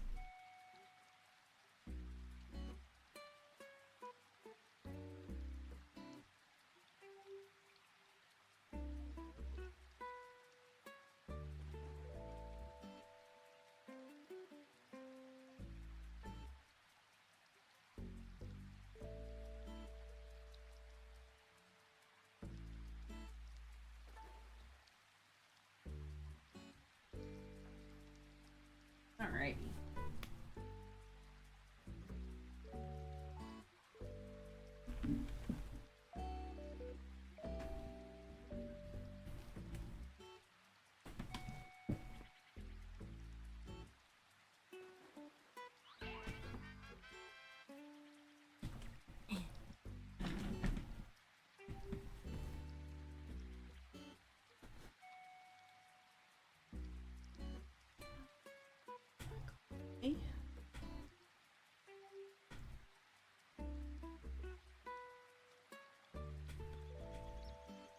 All right.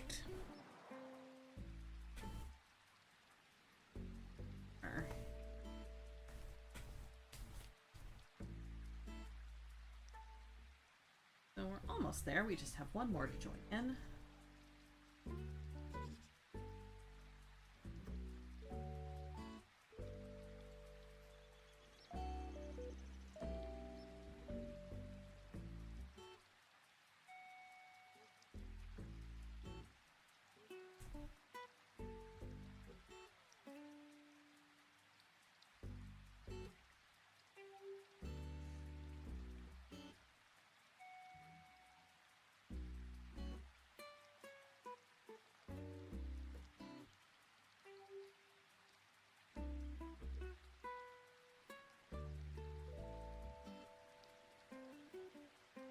Everybody continue to send good homework vibes at Kara. She is working very hard.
I might be really quiet.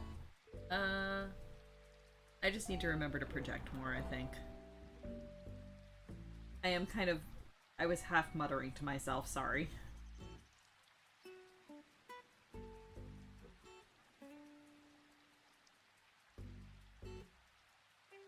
Well, I was half muttering at my thread.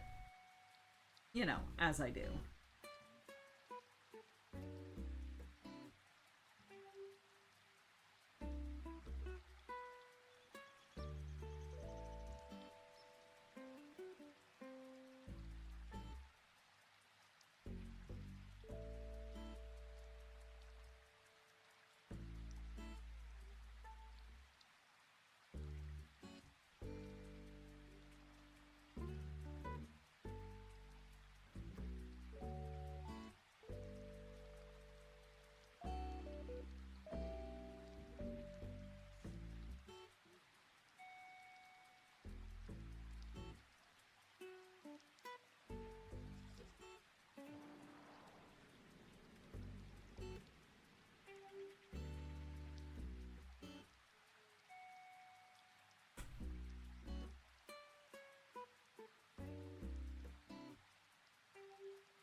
Alright, and because this one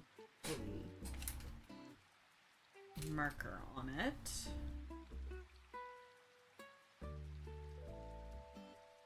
That when we get all the way back around, first, and it needs a button. There we go. Alright, so that is all of this week's hexagons joined in. Yeah, it's looking good. Lots of like bubbles in this area. Interesting. Sort of round. So many round.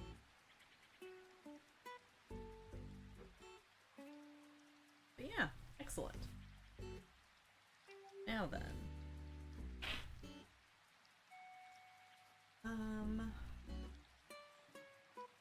About an hour and a half.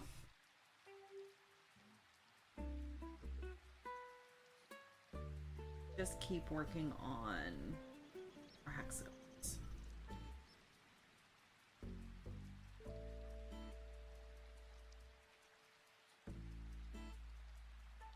I think so, probably, eh? Like the thing to do.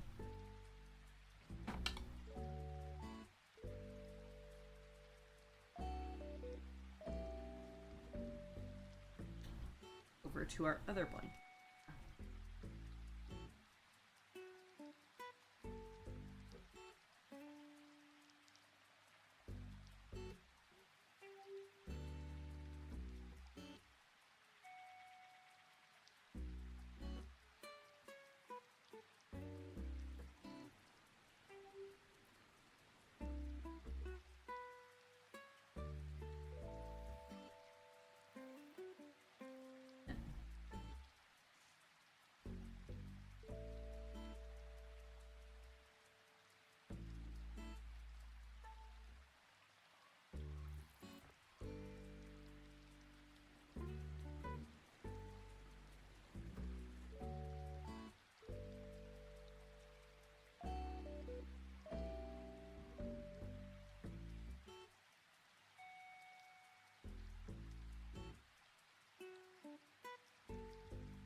Ooh, there's something up in exciting Magic the Gathering news.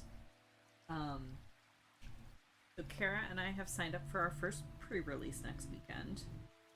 It was very kind of Watsy to actually put the pre-release in between our D&D sessions for once. Very kind of them. So Kara and I have signed up to do the Final Fantasy pre-release next weekend. Very hyped for that. And because neither of us have actually been to a pre-release before, we decided to practice. So we went to our LGS on Friday and picked up 12 play boosters of Bloomburrow. And we have both opened a sealed pool for Bloomburrow. And then later this week, once Kara's finished with her projects and stuff, we'll do a couple practice matches. We did that for every pre-release last year. Yeah, I feel like there's been quite a few lately where it's been like, oh well, no D&D this week. Randus is at a pre-release. Yeah, so we've both opened a sealed pool for Bloomburrow, because I like Bloomburrow anyway, and they happen to have enough packs. So I was like, yes, 12 boosters of Bloomburrow, please. I think mine, I think I'm in red, white, splashing black. And it's gonna be bats, lizards, and birds, I think is what I'm gonna end up going with. I need to poke at it a little bit more and see if I can figure out what exactly the mana base is I need. But I opened like 3 of the bats I need, including one of the rare ones for like the iconic bat deck. So that's gonna be fun. I think I'm in red, white, black. Because I opened a fair amount of good lizards too.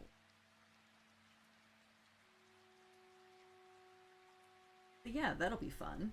Later on this week we'll play some matches against each other, just so we can also get used to the flow of gameplay in paper Magic.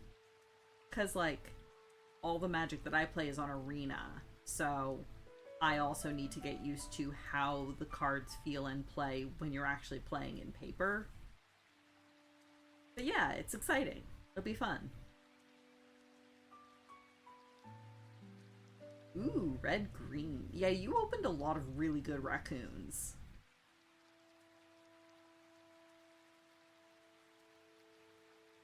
She was showing me the raccoons that she got, and some of them are bonkers.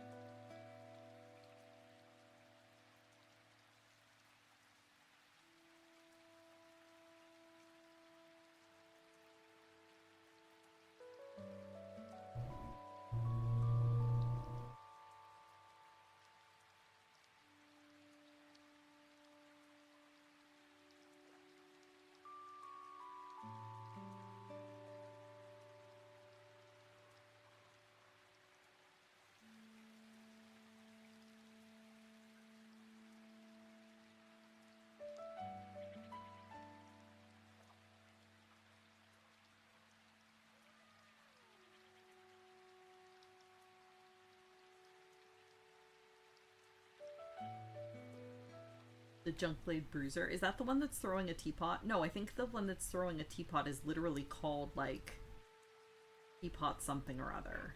But I could be wrong.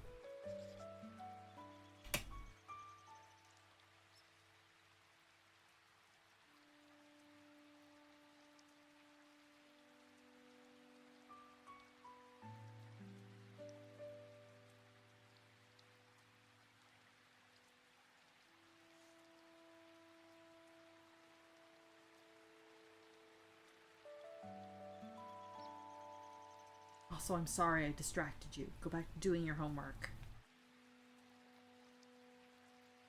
Teapot Slinger. That's it. I thought it was literally called teapot something or other.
Ah, yes, Junkblade Bruiser is the 4/5 red green raccoon berserker with trample. It does seem like a very fun card.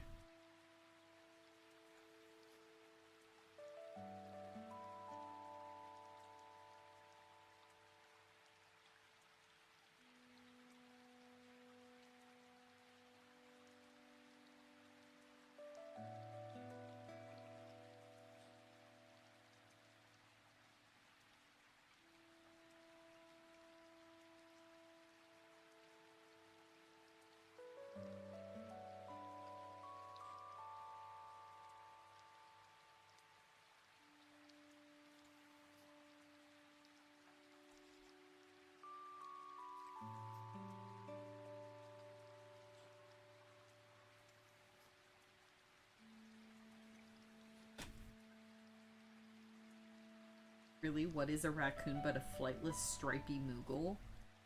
I mean, actually, you're not wrong. You make a very solid argument there.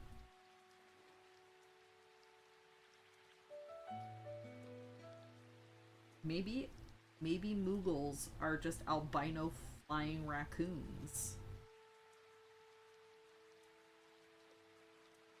Have you ever seen an albino raccoon? They do look quite moogly.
Found Moogle. Creature type. Raccoon.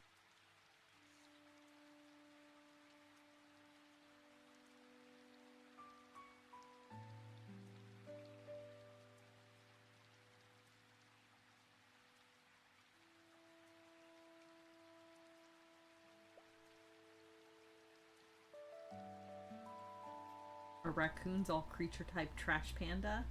I mean, that would be funny. But no, I believe raccoon is definitely a creature type in Bloomborough. I believe it was probably already an existing creature type, but it might not have been. But it definitely is as of Bloomborough.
Yes, excellent. We love slurping the aether currents. Yum, yum, yum, yum, yum, yum. Minty. I always imagine they taste a bit minty.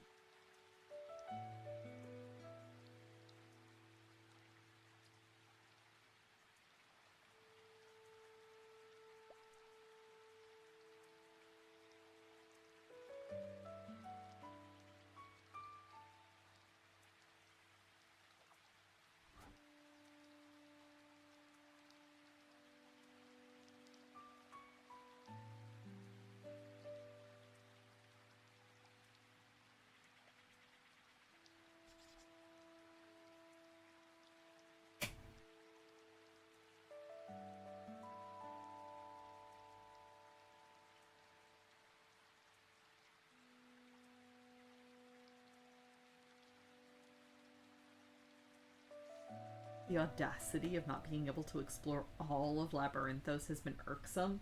Yeah. No, you get part of this zone. You'll come back to the rest in like 8 levels. Don't worry, the MSQ will definitely take you back there. You'll get to explore the rest of it. Just not right now.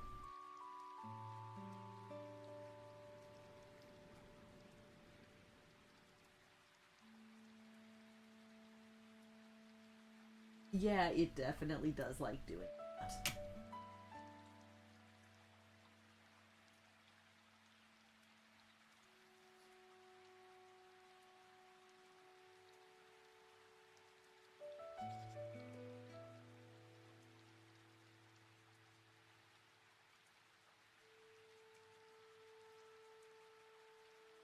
They want you to give zones a little taste test? Yeah. A little as a treat, and then you get to come back and explore the rest of it.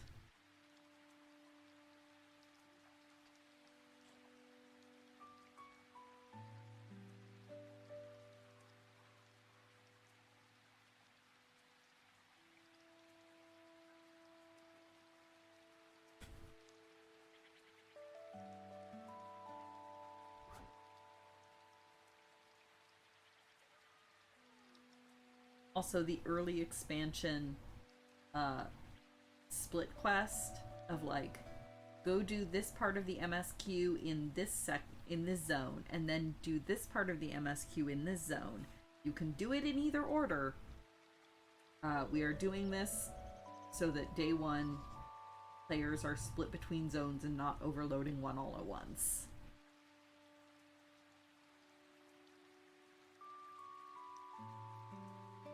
Nice and can keep people from getting the bored with a zone aesthetic too fast. That's true.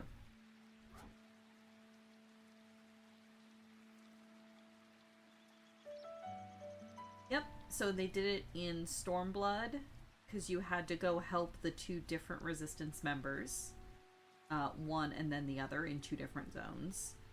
Yeah, in Stormblood you have to go help Lys and Mefrid with their 2 kind of quests. They're shorter, I think. It's not as pronounced as it is in Shadowbringers Onward, but it is definitely there. And then, yeah, in Shadowbringers, it's go find Alphinaud and Alisaie. Endwalker... I'm trying to remember. I know there was one, and I don't remember what it was. And then in Dawntrail, it's go learn about these 2 cultures, and you can do it in either order.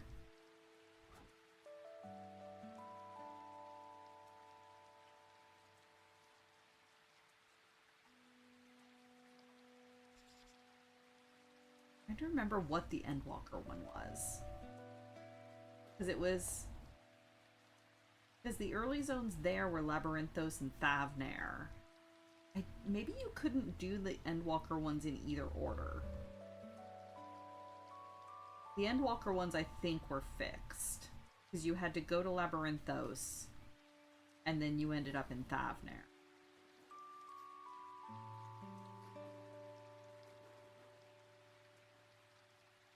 Oh, you can do Labyrinthos or Thavnair. Okay, cool. I couldn't remember if they did it in either order or not. Okay, yeah. So they did do that for Endwalker as well.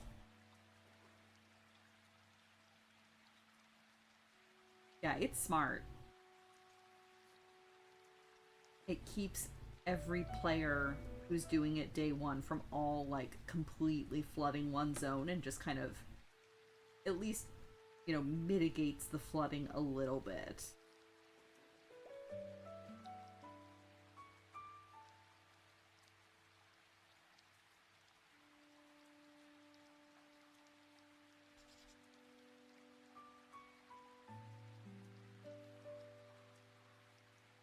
Oh, that's true. I'd forgotten about that. Even in Heavensward, you can go to either the Sea of Clouds or Korthus. That's right. You can help either of Edmont's sons in either order. I forgot about that. You're right. It does exist in every expansion. Smart, smart, smart.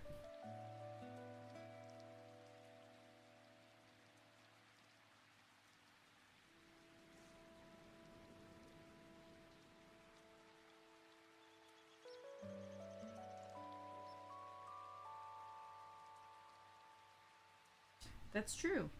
And Realm Reborn mitigated player flooding a little bit because you had 3 different starting locations. So they didn't necessarily have to branch the SQ itself. Well, I mean, it's already branched by dint of the 3 starting towns.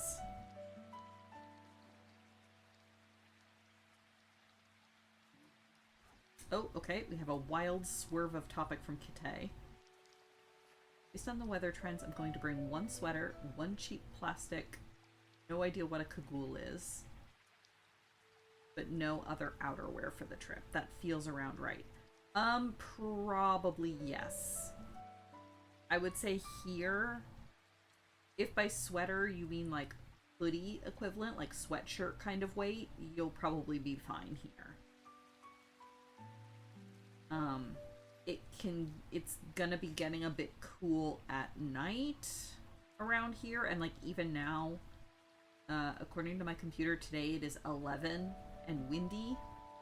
It has been a bit chilly here, but who knows, that could change in 2 weeks. So yeah, you should be fine with nothing more than a sweater here. Victoria, I cannot speak to.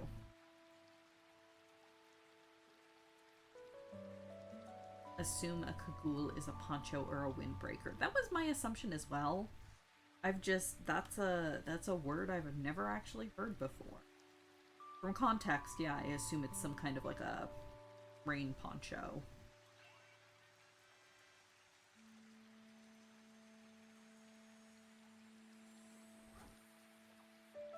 Which, let's be honest, if it's raining too bad here, we're not going outside.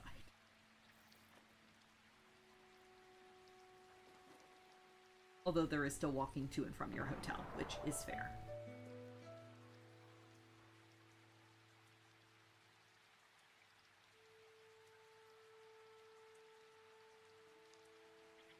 Oh yeah, Kitay, with you being here a whole week, maybe you'll be sufficiently non-jet lagged that we can actually take you down to Hogsback this time.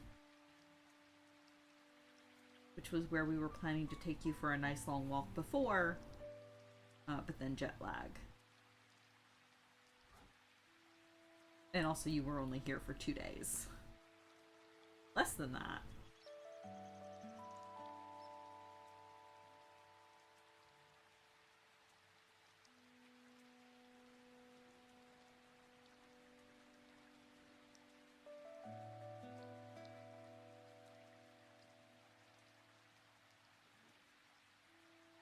Everything is possible. It's true.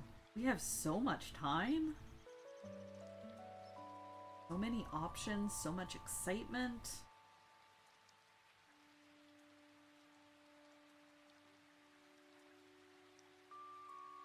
Should in fact be very little jet lagged because of the direction of Kitay. It's true.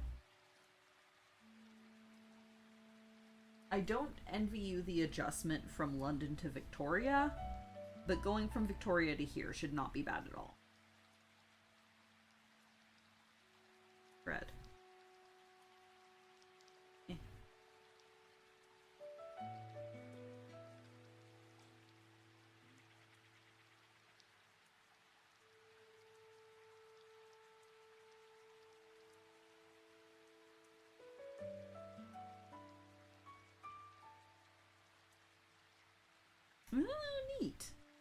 Kara in with the etymology. Cagoule is apparently yoinked from the French cagoule and is, yes, pretty much a raincoat.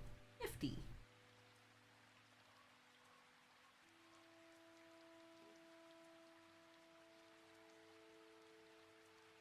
London to Victoria should be okay if assuming you continue to fail to sleep on the flight, as you will arrive at bedtime. Ooh, that is convenient timing. It sucked. Coming home, yeah. Going east is always worse. Coming home from Japan sucked. So when I flew home from Japan, I was flying from Japan time to Eastern time, which is almost a 12-hour difference. So I actually landed before I took off. I believe I left Japan at around 10 a.m. on like a Tuesday. And then 14 hours later, when I landed in Chicago, it was like 9 a.m. on the same Tuesday. And then I did my best to stay up that entire day. And it sucked. I had slept a little bit on the 14-hour flight. But like, it wasn't restful. And then staying up the entire day. It did pretty much reset me within about 3 days, but oh god, it sucked.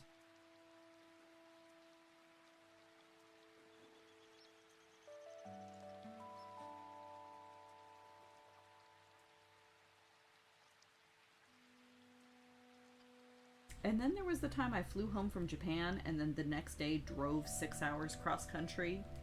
I don't remember most of that drive. But I mean, we made it home, so... Why? Okay, so the story behind that one is this was just after Kara and I started dating. I was still in university living in the States. She was living up here. We got lost. I actually don't remember that. Like I said, I don't remember most of that drive. So I was going to be in Japan for a month for a research trip. And we had decided that Kara was going to come visit me that summer anyway. And so the easiest way to do it is I was going to be flying into Chicago anyway. My grandparents live in Chicago. So, like 2 weeks before, my parents drove up to visit my grandparents. And they drove in 2 cars. They drove their car and my car. They drove up to my grandparents' house and left my car there. So then I flew into Chicago coming home from Japan. Kara flew into Chicago. We both stayed overnight at my grandmother's, and I think we stayed like a full day at my grandmother's to try to give me like a little time to like reset, kind of. And then we got up and got into my car and drove 6 hours back to my parents' place. Because it was cheaper that way. Rather than me flying into Chicago and then flying home, and rather than Kara doing the same, it was cheaper for both of us to fly into Chicago. That's why we decided to do it that way. Like, it was significantly cheaper. Oh yeah, we went to the museum. That's right. Forgot about that. Yeah, and that was the other reason, because Kara wanted to go to the Field Museum, and I love the Field Museum. Yes, we did stay an extra day at my grandmother's so that we could go into the city. I had completely forgotten about that, because as mentioned, jet lag.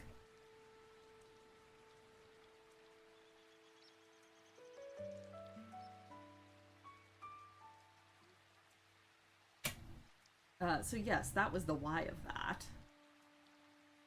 It wasn't smart. I probably only survived it because I was 22 at the time. But We did it. It was fine.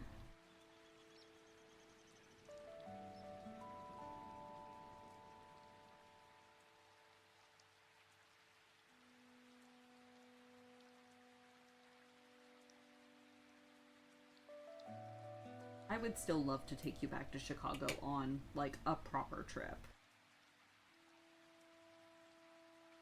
When I'm not the living dead.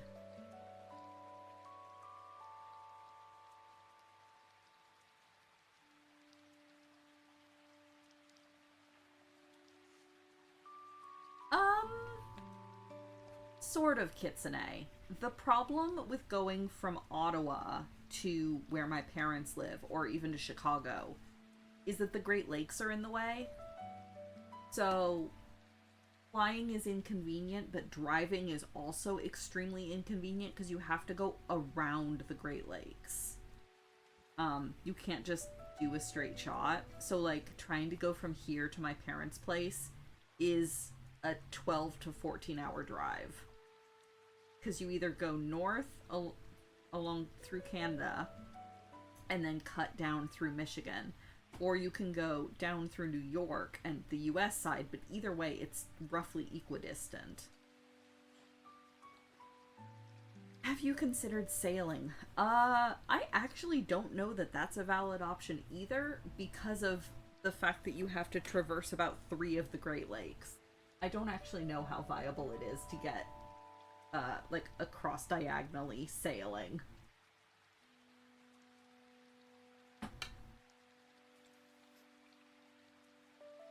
Like, I'm sure there is probably a canal that connects, but I'm not sure if it's commercial only.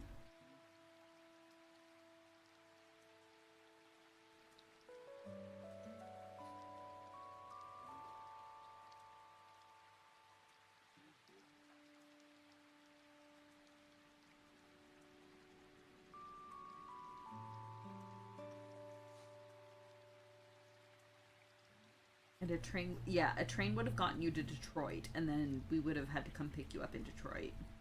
Which, again, would have been viable. But since I was going to be in Chicago anyway, it just worked out that we could both fly into Chicago and then drive back to my parents from there. Again, not that it was a smart move, just that it was the cheapest and relatively easiest of all of the options.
Oh, the other fun thing about this drive that we did is this was in, would have been 2011.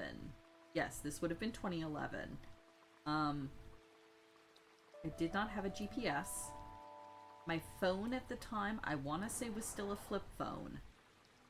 My dad printed out the MapQuest directions for us to get from my grandmother's house back to my parents' place and left them for us. That was probably why we were getting lost. Is because I was jet lagged and Kara was trying to read MapQuest directions to me. Yes, in July, and my car had a broken AC unit. Forgot about that. So we had the windows rolled down.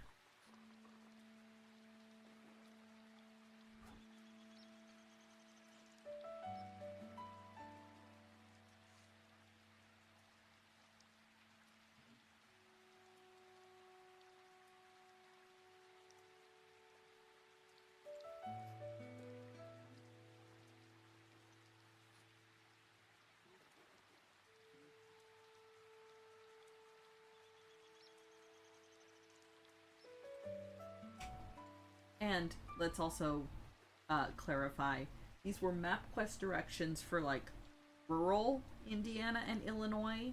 So not only was Kara trying to read them to me, but Kara was unfamiliar with like county roads and like what those kind of things mean. So she was like trying to read them to me verbatim. I was trying to understand what they meant while jet lagged and slowly dying of heat stroke. Not actually, but it felt like it.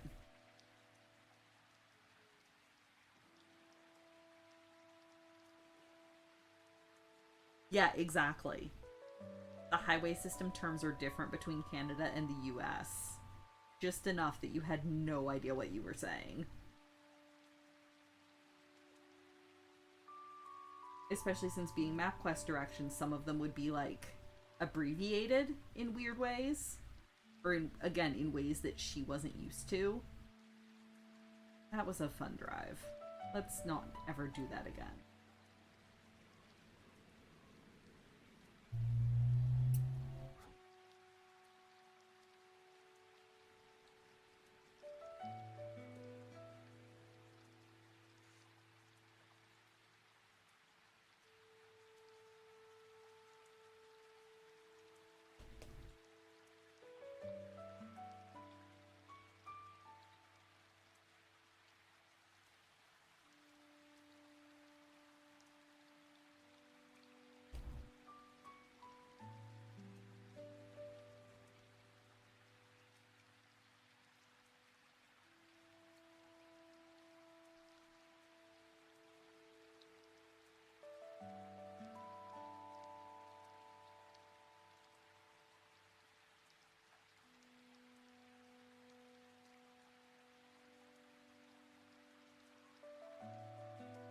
That is blood. That's fun. It's fine. I stabbed myself just a tiny bit.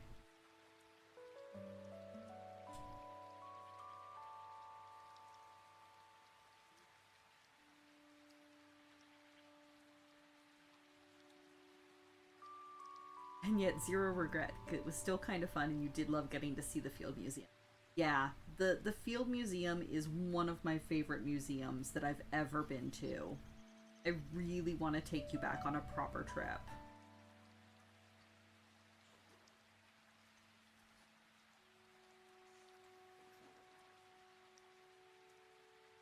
Granted, half of why I love the Field Museum might be nostalgia on my part, because that was always the museum we went to when I was little and visiting my grandparents. But it is also just a very cool and extremely historic museum.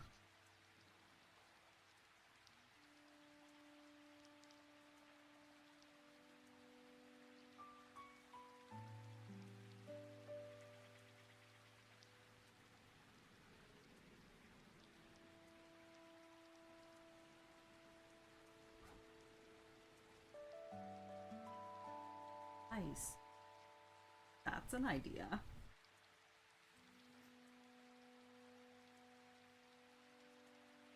It might be hard to heist an entire Tyrannosaurus Rex skeleton, though.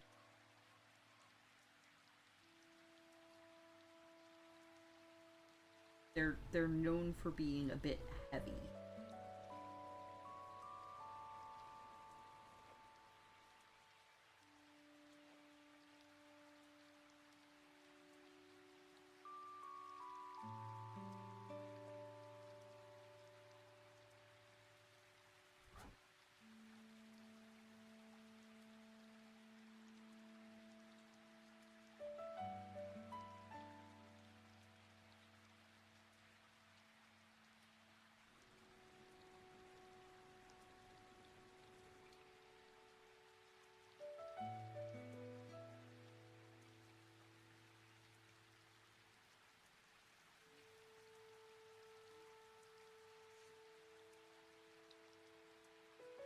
To call Carmen Sandiego. That's true. That is her thing.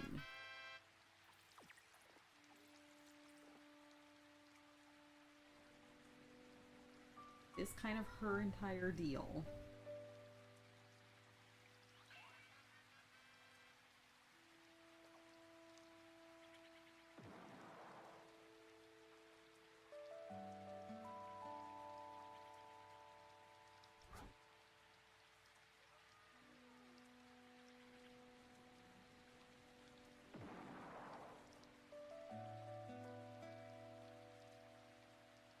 And to be granted the ability to pilot a T-Rex skeleton like a bone mecha?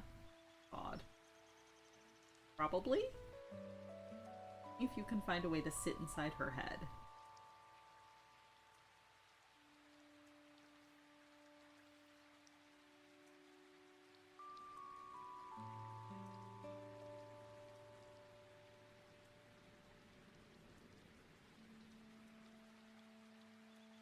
Or is that just Zoids? That does sound like just Zoids, honestly.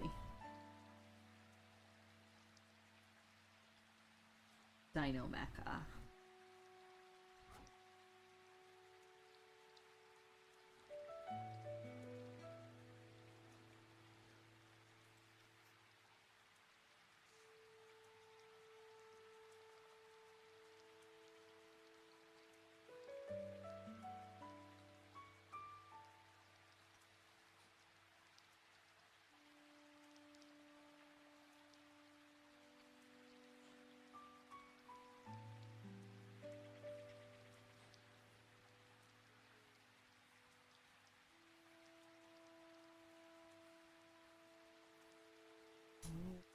Doing a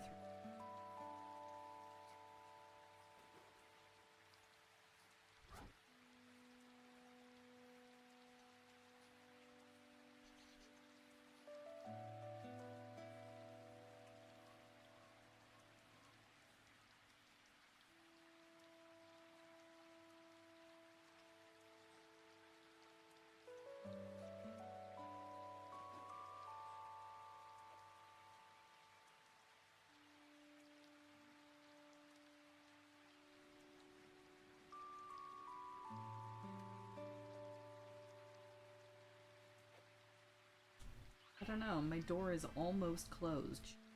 Smart enough to be able to bap it open.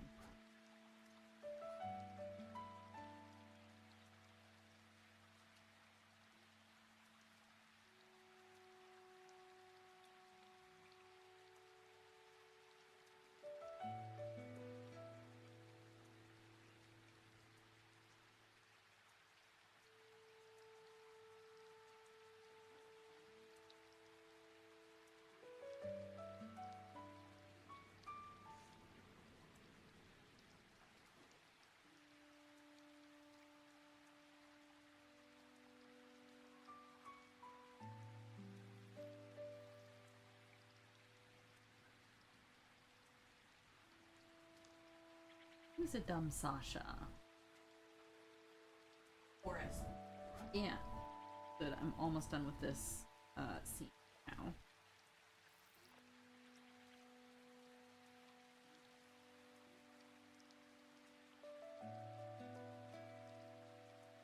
The report coming along. It's coming. Good. Kind of going through the Mhm.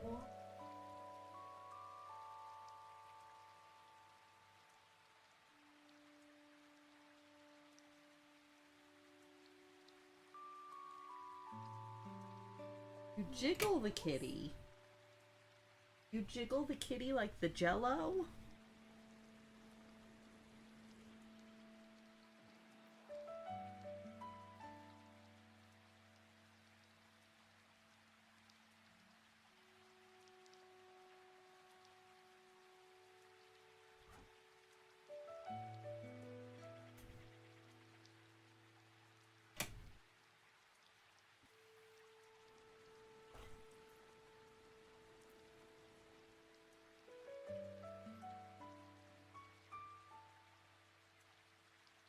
Oot.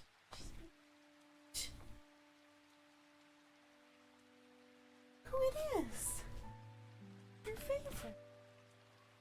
Oh, honey. Hi.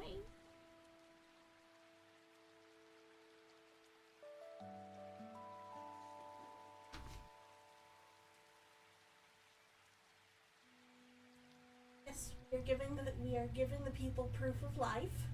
Giving the people what they want. Is this void? Yes, Randus says hello. And actually, Randus says baby. Such a baby. Or is loud enough to be heard. Those good ears. Such good. How good your little ears are. Yes, exactly. Proof of cat observed.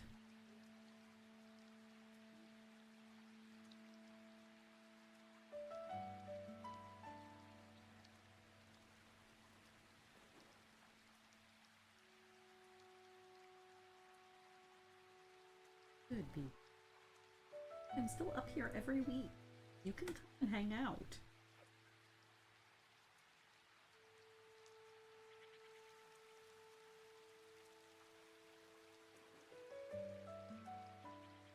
Ooh, sticker.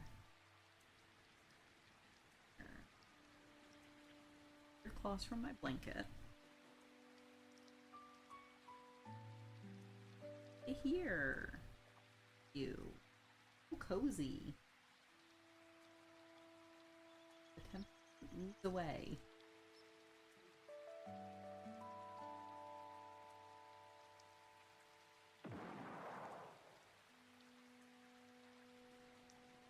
Are you too warm? Is that it? Is that why you don't want to cuddle right now? Too warm for cuddles?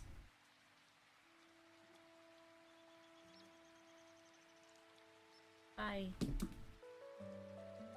There she go. And with that, I think I will go ahead and call stream there. We're a tiny bit early, but that's alright. God, there's so much, like, the red debris on this. Fine. But yeah, thank you very much for coming, hanging out. Whether you were working on your own stuff or not, thank you for coming to chill with me while I did my stuff. Thank you to all of my followers, my subscribers, anyone who even was just lurking. I really appreciate it. I hope you enjoyed the vibes. Yeah, next week I should be here. I will be babbling about Magic the Gathering, but I'll be here. I'll be sewing. I'll be doing hexagons. Yeah. Until then, everybody stay safe, stay healthy, do your best to take care of yourselves, take care of each other. Kitty, come back. I know, I'm sorry. I need to take more photos of her. She always looks the same in her photos. She's always just small void. But I will endeavor to take more photos of her. But yeah, until next week, everybody stay safe. Take care. Smiles go for miles. And I'll see you all in the future.